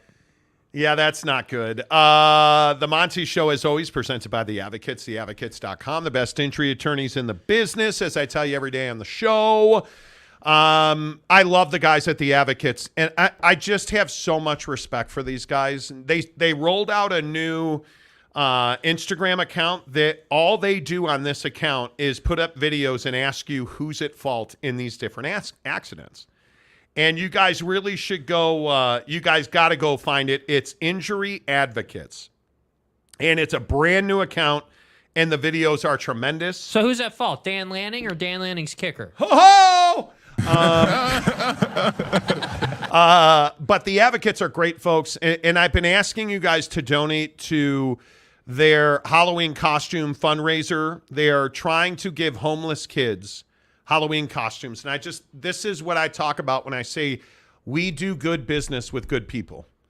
And whether it is like Sound Sleep Medical, welcome them to the show today, you guys, soundsleepmedical.com/Monty, Bucked Up, Tri-Day Trading, any of the guys that we do business with, they're good people. They take care of their communities. Look at what the Advocates are doing.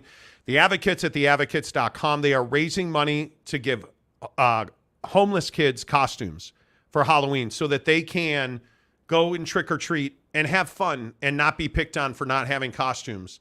Because homeless kids who don't have great wardrobes, they don't sleep well, they don't shower every day in a lot of cases.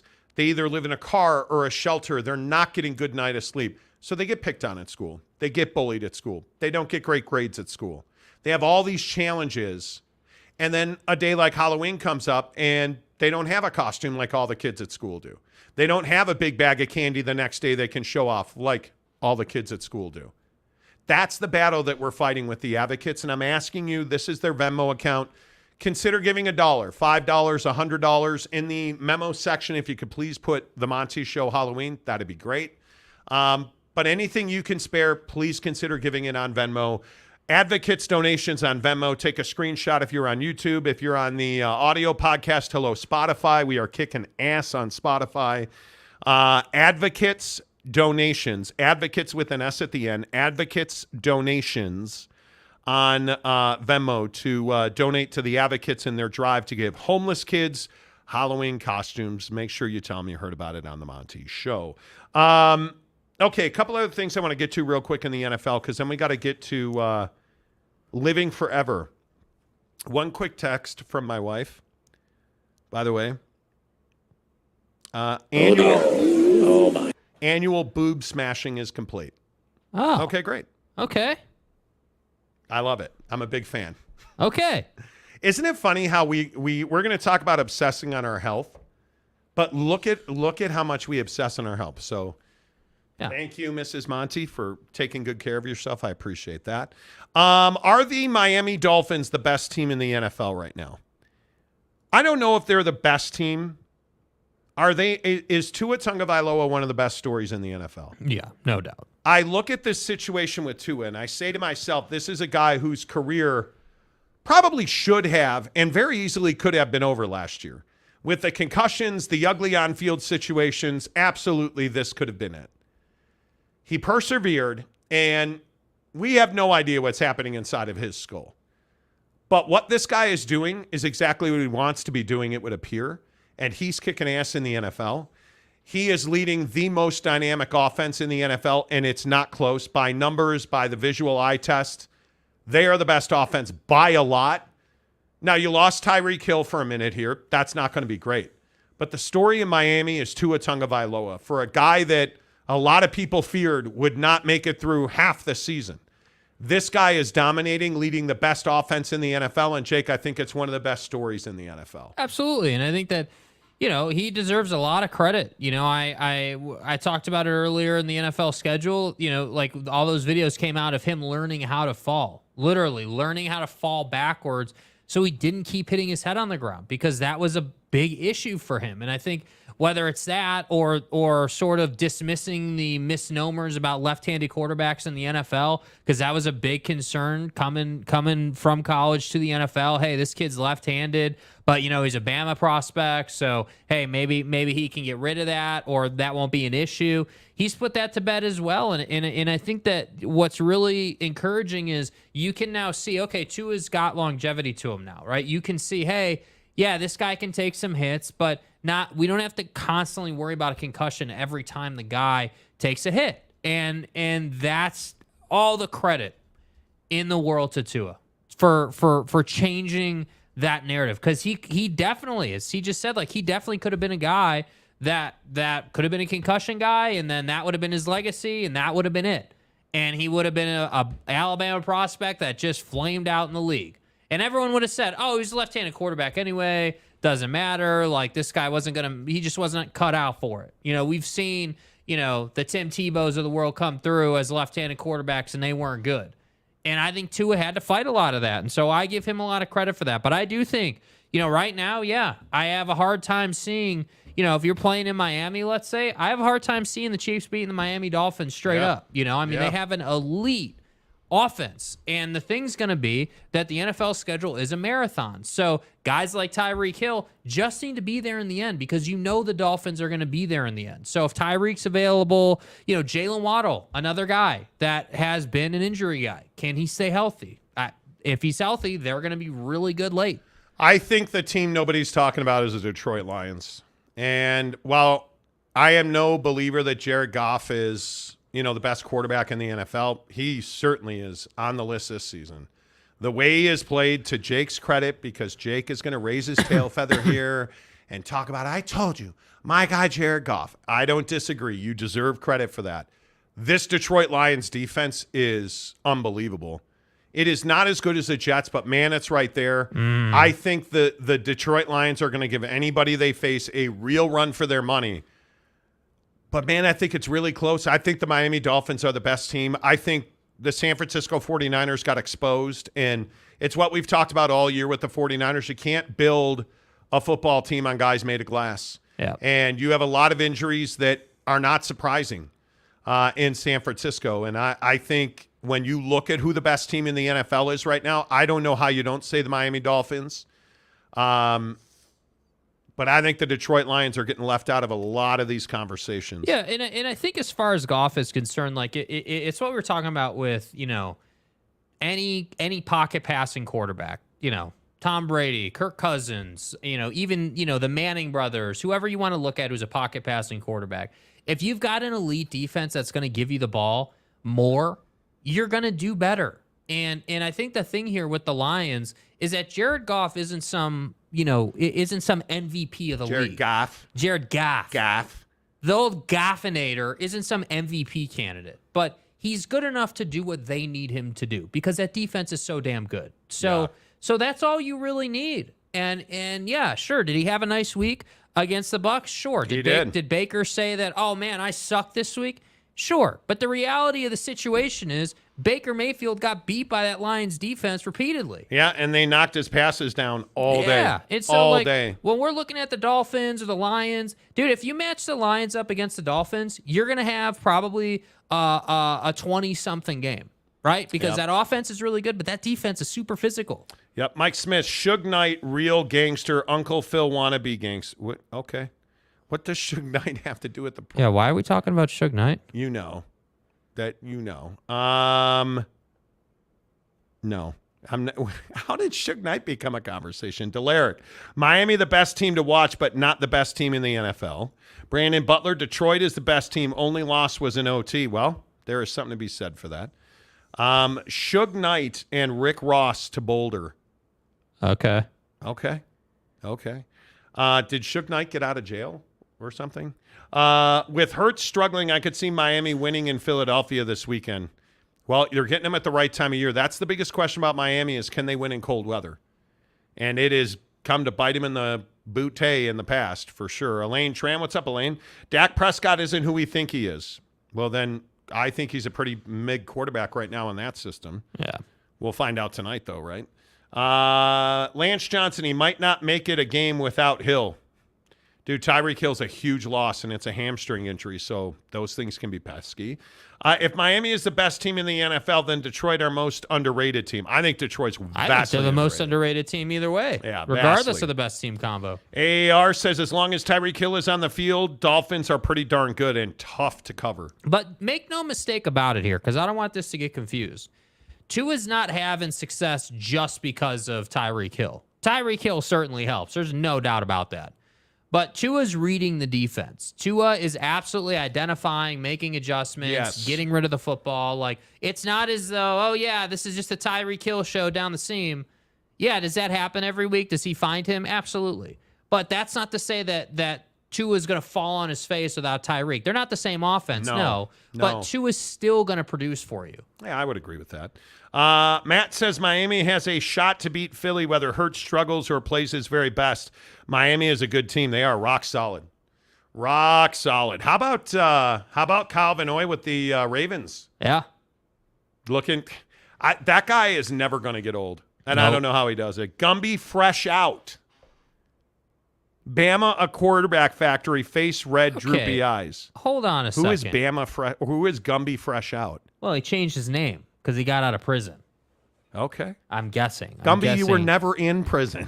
Yeah. How are you going to change this whole Gumby thing start? You were never blocked. First of all, how are you going to change your name and not announce yourself in the chat? You're just going to comment randomly about Alabama. Show up? Like, come on, dude, be better. Brandon Butler, Detroit is going to have the easiest path. NFC North is awful. What about my guy Justin Fields? I don't know what you do with Justin Fields. How do you?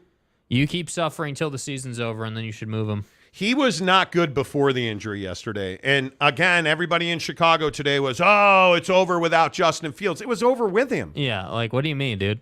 Are we really trying to like have some kind of fantasy where we're like, oh, Justin Fields what was he? 6 of 10 for 58 yards. That's a 6-yard average. Like, is that some? And what about the interception? What about the 9.4 QBR? He's not. Because it's garbage. He is a run-first quarterback. And again, I'll say it about Lamar Jackson. I'll say it about Anthony Richardson. I'll say it about Justin Fields. Run-first guys are not winners. Not in this league, because you can't be. He absolutely cannot be. Yeah. And you can look across the NFL. Who are the quarterbacks that win? They're the guys that throw better than they run, whether it's Patrick Mahomes, Jalen Hurts, you name the guy. And what did we see out of Jalen Hurts yesterday? Panic running and throwing interceptions. If you're going to be a run-first guy because you don't believe what's in front of you, you're going to lose. Joseph Lee Burrow. You're going to lose. Joe Burrow. Back to being Joe Burrow, throwing the football all over the place. Sex machine tonight. Dak Prescott tonight. If Dak throws well, they win. If he doesn't, they lose. You're going to win and lose throwing the ball, not running it. You are only going to lose if your quarterback is consistently running the ball. What's the difference in Detroit? Yeah, you've got Jared Goff playing an elite level of quarterback right now. Bottom line. Yeah. That it just is what it is. Yep. And I'll just continue to say, Justin Fields is not that guy, dude. No. He's not. Richard R. gives us $5 to say Oregon State, DJU, KBR, Pac-12, number 2 in the Pac-12. Okay. So you're trying to make the case for what? Was it because you're comparing him to Cade at Clemson? I think we've made this case on the show 1,000 times that DJ Uiagalelei needed a change of scenery. They were butting heads there. I don't think there's any doubt that there's something broken at Clemson. Yeah. But he's not the second best quarterback in the Pac-12. I would take, I think right now you have to put Penix number 1. I think you got to put Caleb number 2. I mean, I don't know what to do with, where's Fafita at Arizona? And I know that people are going to say, no, you're crazy. I've watched. Yeah, I'm not crazy. I'm not crazy. He is better than DeLora, but you look at Ward. You look at Cam. Well, Washington State is falling off significantly. You got again, Cam Ward's great, but you got boat raced in a really ugly fashion this past weekend. I mean, you lost 44-6, and he threw 22 of 30 for 192 yards. That's not the defense, dude. Meanwhile, Fafita went for 342 again. I don't know how many more times we can have the conversation about. I will just sit here and tell you I'm a Noah Fafita believer. Yeah. And I think people don't understand how good he is. But if I had to go up and down the list in the Pac-12 right now, I think fourth. I mean, you're taking Bo Nix over DJ Uiagalelei, certainly. I like Fafita. Where is Shedeur Sanders? I think that's a really tough one. Shedeur Sanders or DJ Uiagalelei? Yeah, I think you got to go with DJ right now, man. I think so. I think Shedeur is still finding his way. But, man, they score a lot of points, and he's the reason they score a lot of points. Yeah. And if he's not in a shootout because their defense sucked, I don't know. Yeah. Yeah. The Texas Rangers lead the Houston Astros 2-0. Texas closes it out. They win 5-4. That's in Houston. Yeah, this is domination out of the Rangers right now. It really is. So that's going to be very interesting. Gumby fresh out with a smiley face. Good to see you. Burrow, OG Gary says. Tanner Plummer. You could also lose if you throw the ball 50 times and only run it 15 times. Well, certainly. But good teams don't do that. AAR, Gumby chasing Gumby across the prison yard. Yeah. Shank. Matt Hergert, leave Justin Fields alone. I need the Bears to stick with him so the Broncos have a good shot at drafting Williams or Penix. Chicago is fine. No, they're really not, sir. No. Yeah, they're not. We're terrible. Yeah, they're, yeah. No. Boston Mapes. Yes, the Niners deal with injuries every year and still go deep. Nope, not doing it. Miami is one injury away from being a 500 team, but here's the problem. The guys that get hurt in San Francisco, and this is my biggest concern, Mapes. The guys that get hurt in San Francisco are the same guys every year. CMC's always going to be hurt. You look at Debo's always hurt. Right. Look at Leighton Vander Esch in Dallas, always hurt. I'll never understand why teams consistently build around players that are always injured. Yeah. And the 49ers have a lot of that on their offense, and it's something you worry about. You got to throw the ball to George Kittle. Whether you want to or not, you got to. Yeah. And I love Brandon Ayuk, but we're going to find out, is Brandon Ayuk a product of the talent that was around him, or is Brandon Ayuk actually a difference maker? Because without Debo, without CMC, a lot of these dudes I have a feeling, are going to come back to earth. And it's a trickle down, dude. I mean, no it CMC, is. Then the defense adjusts, and then all of a sudden, Ayuk's got someone playing press coverage. Like, Ayuk eats when you give him a 7-yard cushion, and he can run at you. Yep. Gumby fresh out. Thanks to the Showgrum chat for keeping the dream live. Virtual hug. Program. Aw. It's so cute, You're dude. welcome, buddy. Johnny Gonzalez. DJ is elite Pacific Coast QB, not elite Atlantic Coast QB. I guess. They're broken at Clemson. There's no doubt about that. There is not. Hey, big shout out. How about whoa, hey. AAR, Penix won't last in Chicago Bears. Caleb either. Thank you. Thank you for that. Thank you. Big shout out to Richard R. Let's go, baby. Newest member of the show right here on the Monty Show, which is powered by our good friends at Bucked Up Energy, buckedup.com, the official energy provider of the Monty Show. You guys, in the description below, Bucked Up is giving you 3 free samples and a free customizable shaker. You can make it any color you want. You can pick any 3 samples you want in the description below right here on YouTube. Make sure you guys go and get it. I'm telling you guys, it has been... Bucked Up is taking care of so many of our listeners and just hooked up so many people that it's remarkable to see everybody that shows us, hey, look at this, or I just got this, or I just got that. I'm telling you, you guys got to get the hookup because they just do such a good job. I'm going to put it in the chat because some people are telling me it's not in the description. Is this true? Well, let me put the link right here in the chat on the show. There it is right there. Go get it. I just dropped it in the description of the show. Click on that link. They'll give you a free shaker cup, and they'll give you 3 free samples of your choice. Bucked Up, the official energy provider of the Monty Show. Dude, it's 15 minutes to go, and I'm still lit because of Buckshot. It is one of the best supplements that I use. It's 200 milligrams of naturally sourced caffeine. Not all caffeine is the same. I am telling you, when you use a bunch of supplements and you're getting dirty supplements to make a reaction happen in your body, that's when you get in trouble. At Bucked Up, they use the best ingredients to make the best product that does exactly what it says it's going to do. Trust me when I say Bucked Up is so confident that they are going to give you 3 free samples and a free shaker right now. Click the link. By the way, we're also going to have their brand new low T supplement, their testosterone booster. Coming this week, we're going to start giving away samples of that as well right here on the show. So we got a lot coming from Bucked Up. BuckedUp.com, the official energy provider of the Monty Show.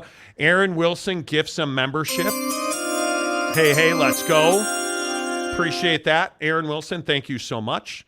Yes, I forgot to include that link. I see everybody saying that. Hey, man. God, come on. The one day you didn't include it, man. There's no link. What are you doing, fat ass? What are you, nuts? Okay, there it is. The link is in the description below. Go get it right now. The free shaker of your choice. You can make it any color you want.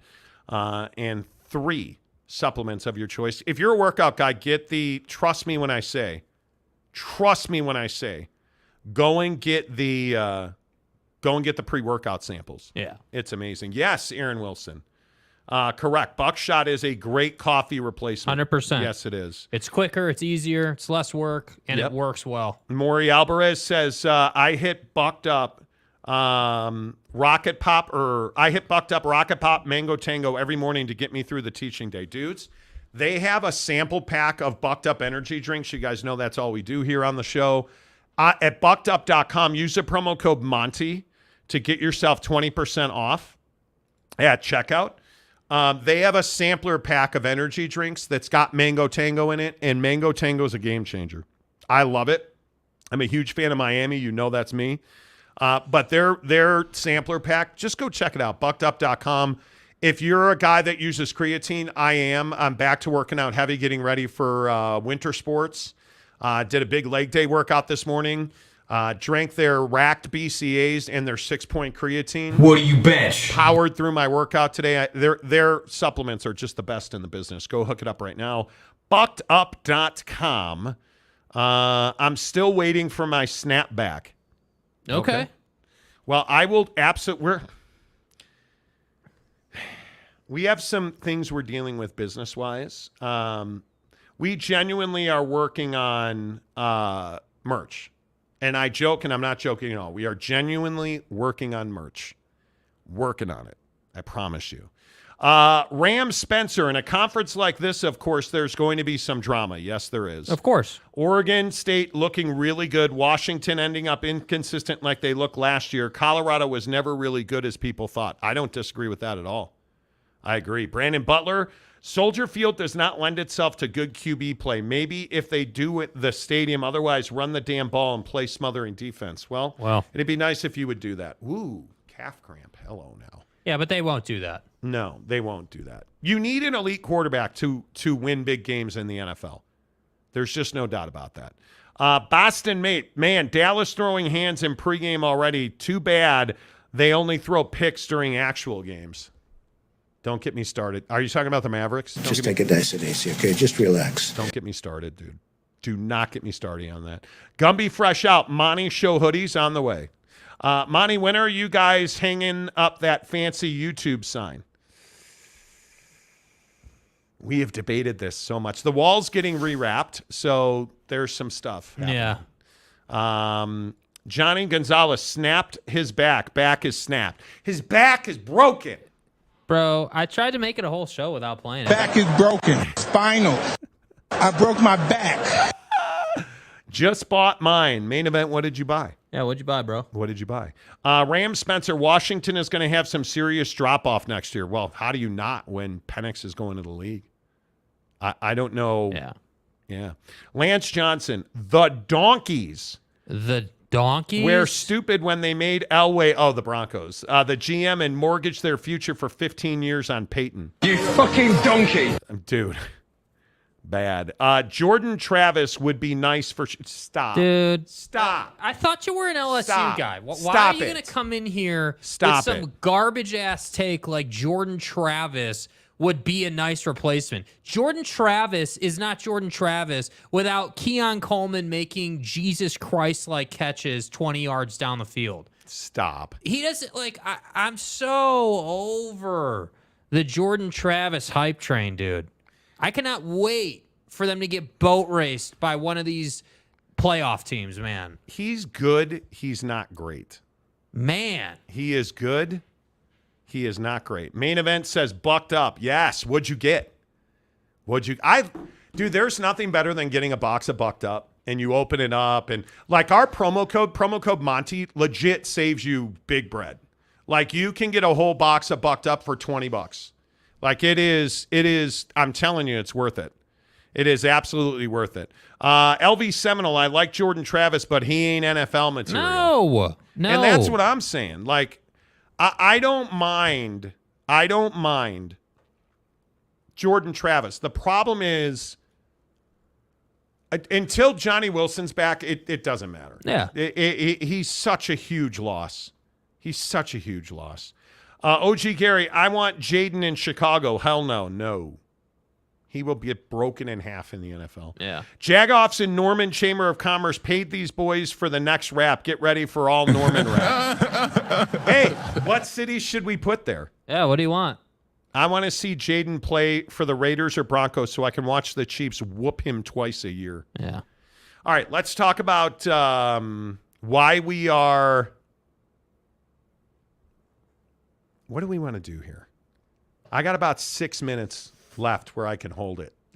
I think we go another day, another CEO falls for nudes. Dude.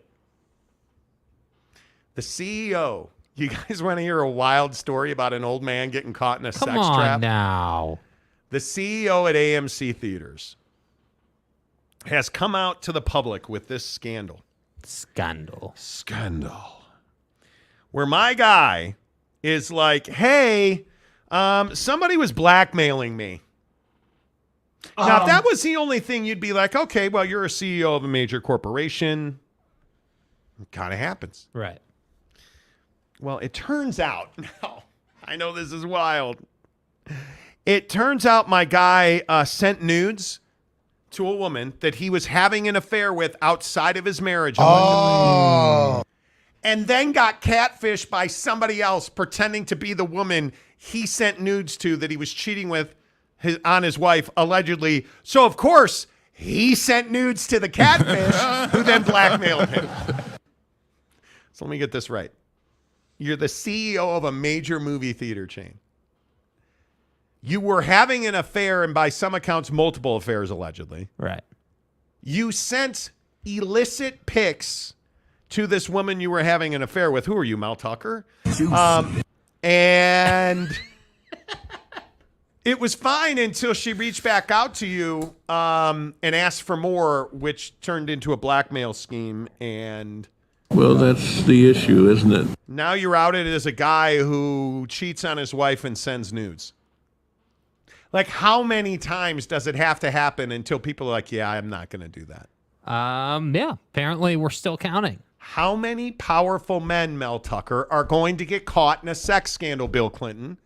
How many powerful men, Donald Trump, are going to get brought down financially and career-wise? AMC movie guy. Buddy. Because you couldn't do anything but, like, be grotesque, Harvey Weinstein. Yeah.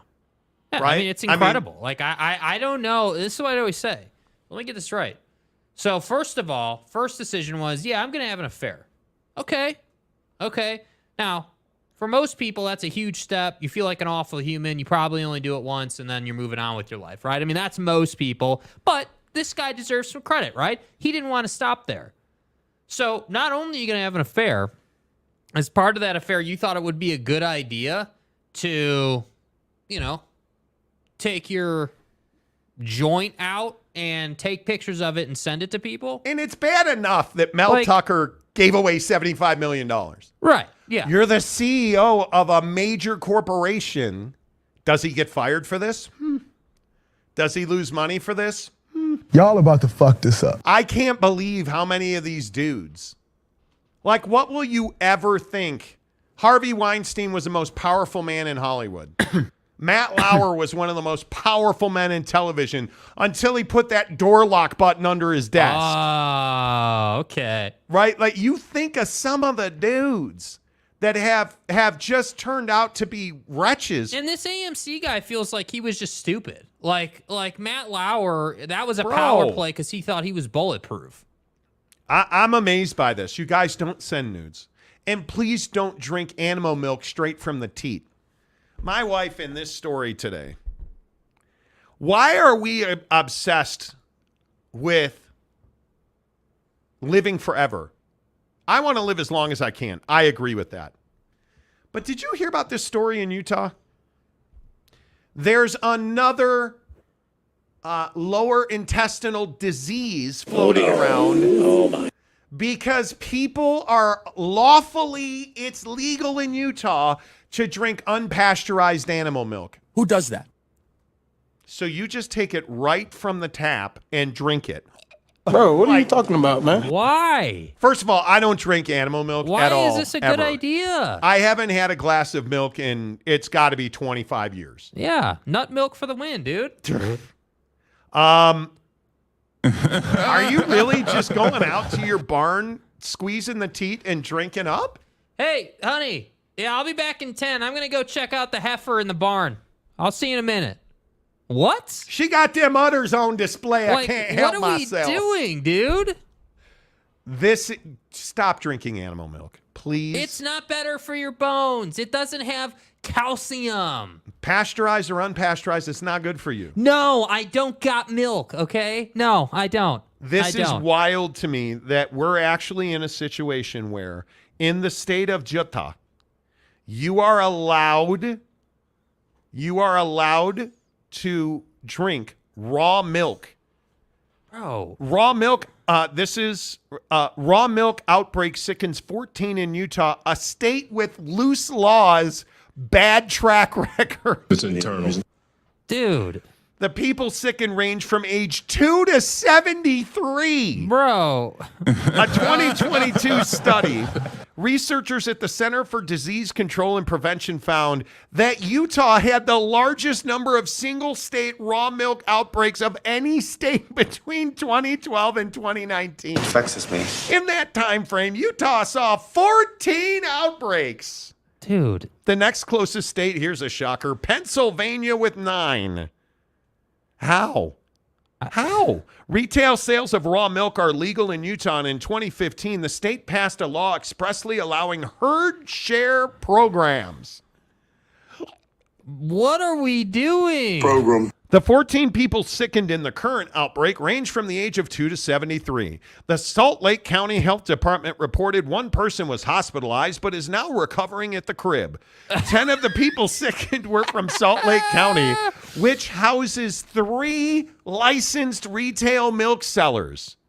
There's some wild shit going on right now. The other 4 people were from around the state. All but 2 of the 14 confirmed they had consumed raw milk. Oh. The health department. And there's nothing you can do to me to make me do it. No. The health department advised anyone who consumes raw milk or raw milk products to heat them to 165 degrees for at least 15 seconds before consuming them. Oh. This is okay. Why? Can I? You see, I'm a guy of simple taste. Uncle Monty's here for you, man. If you're going straight from the teat, that's a you problem. You're dumb. You're dumb. You're not smart. If you're drinking, oh man, that goat. Look at that cup of warm-ass room temperature goat milk. Yeah, that's stupid. Who could resist? Anybody got a straw? No, I'll just chug it. Dude. Are you serious? This is why people die. This is why people get sick. What are we doing? Because we do dumbass things like drink unpasteurized milk, dude, and think there are not going to be any consequences. So, what are we when you go out to the barn out back, bud, and you drink straight from the tap, and then tomorrow you have water butt, I'm not feeling sorry for you, bro. I'm not. I'm sorry. No pity here, dude. You knew the consequences. John Paul Bacon, almond milk for me. Yeah. Ding, me too. Cows got to get stroked.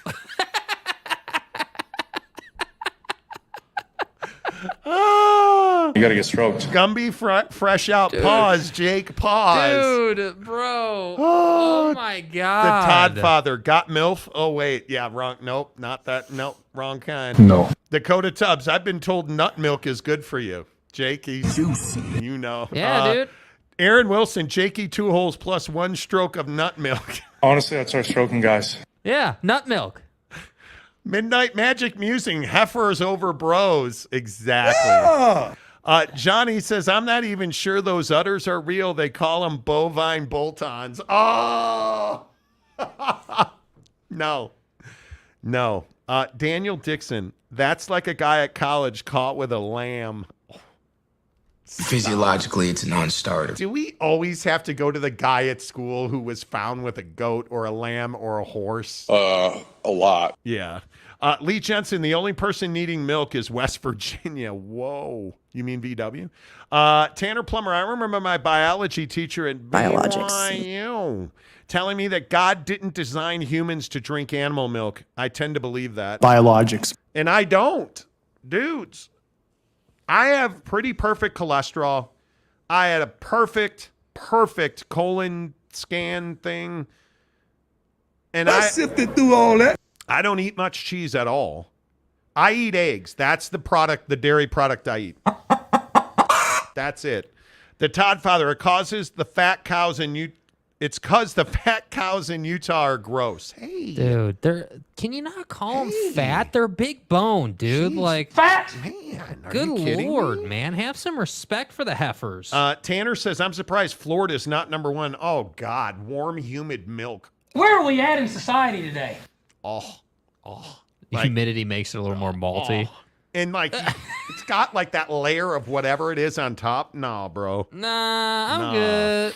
Brandon Butler, Draper Cougars drink nut milk straight from the tap. Stop. Where's Teddy Wayman, dude? I need Teddy here right now. Okay, so why are we obsessed? Because NBA Commissioner Salty Drunk says new material, please. Boston Mapes, sorry, Monty, I'm down with the drinking but milk. Okay. Okay. Eggs are not a dairy product. They're not? I thought eggs were dairy product. Eggs aren't dairy? Are you serious? I didn't know that. Why are we obsessed with living forever? Because I have to tell you, I'm obsessed with living a long time. Like, I'm into the cold plunge thing. Stay hard. I've been playing around with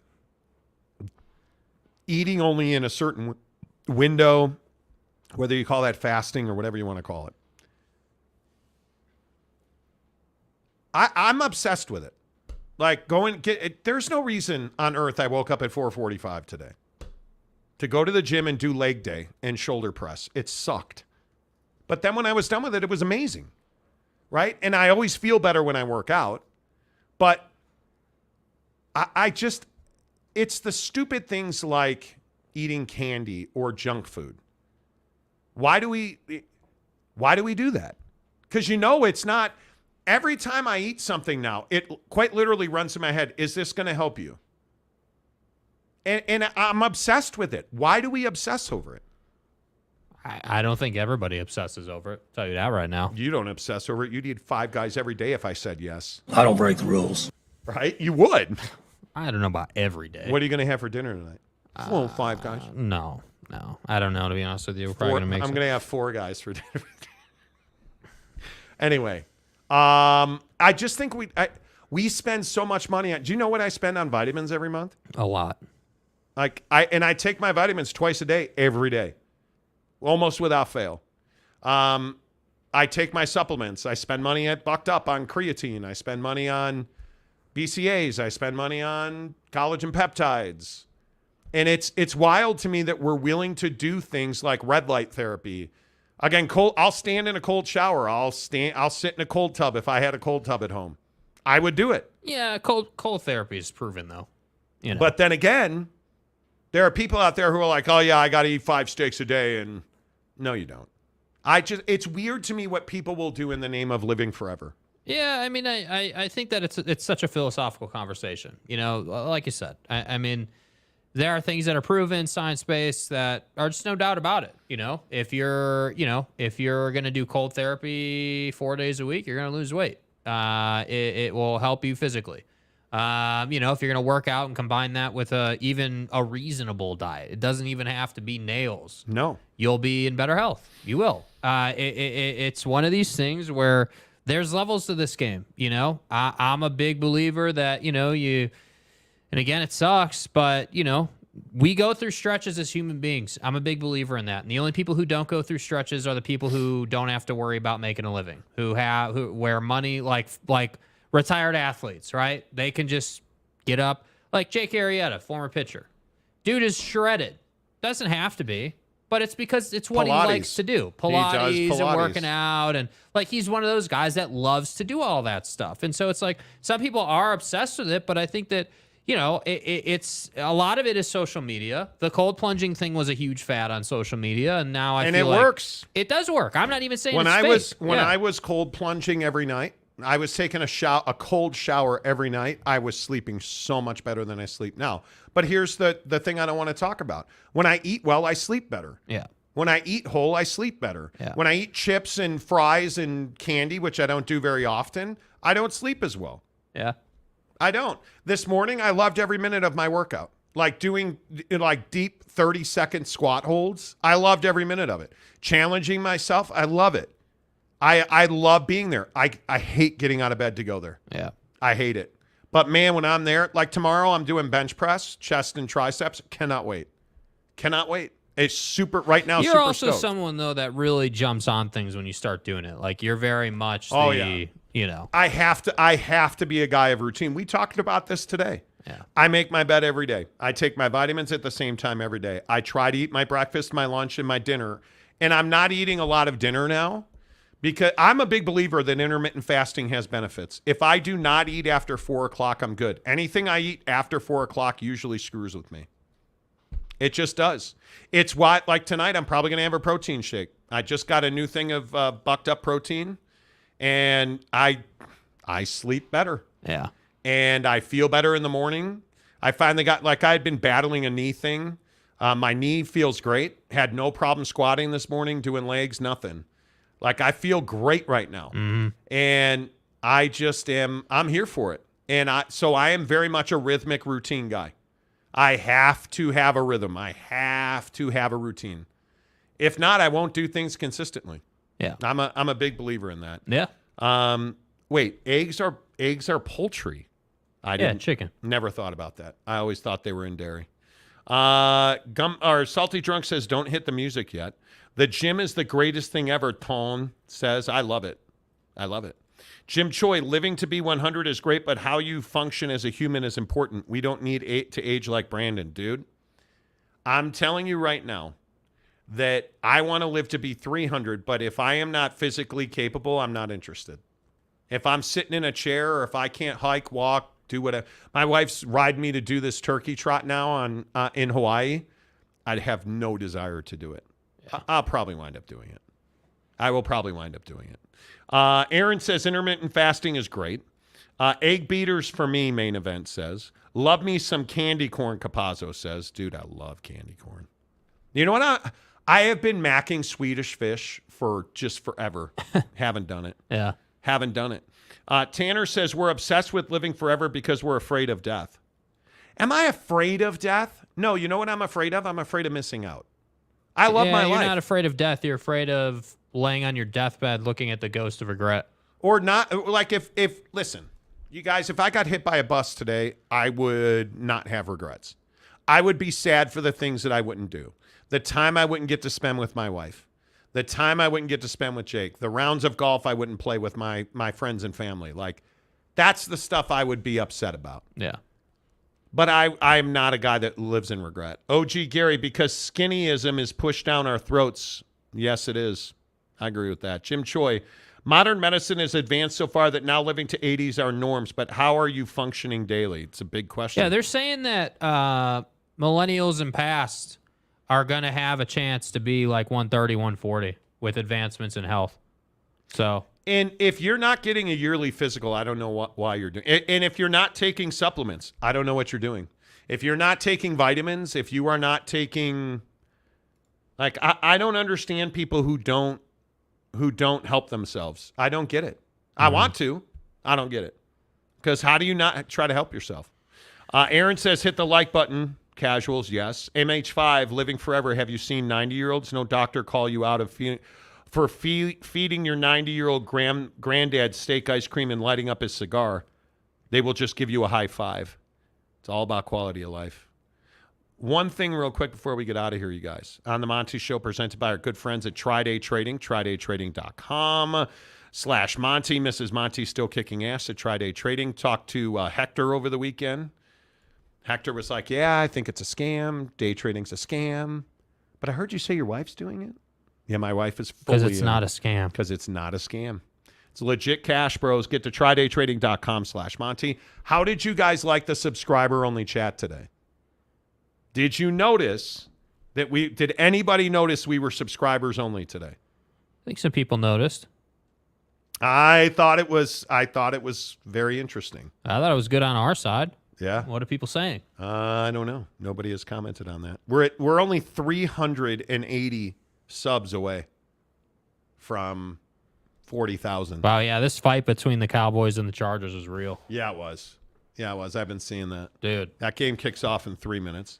Gumby Fresh Out. I had a Coke Zero today. Don't do it, man. Stop drinking soda. It'll save your life.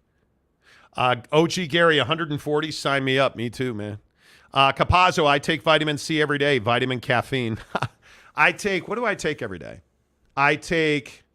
I can't remember the minoxidil tablets. I take a supplement, a pill, CoQ10, plant sterols, B12. Like, I even know where they are in my cabinet. B12, vitamin D, and magnesium twice a day. Every single day. Do not drink soda. Bucked up in water. That's it. Yeah. That's all I take. That's it. That's all. Love you guys. Thanks for being here. The Monty Show, as I said, brought to you by TridayTrading.com. Until tomorrow, say goodbye, Jake. Goodbye, Jake.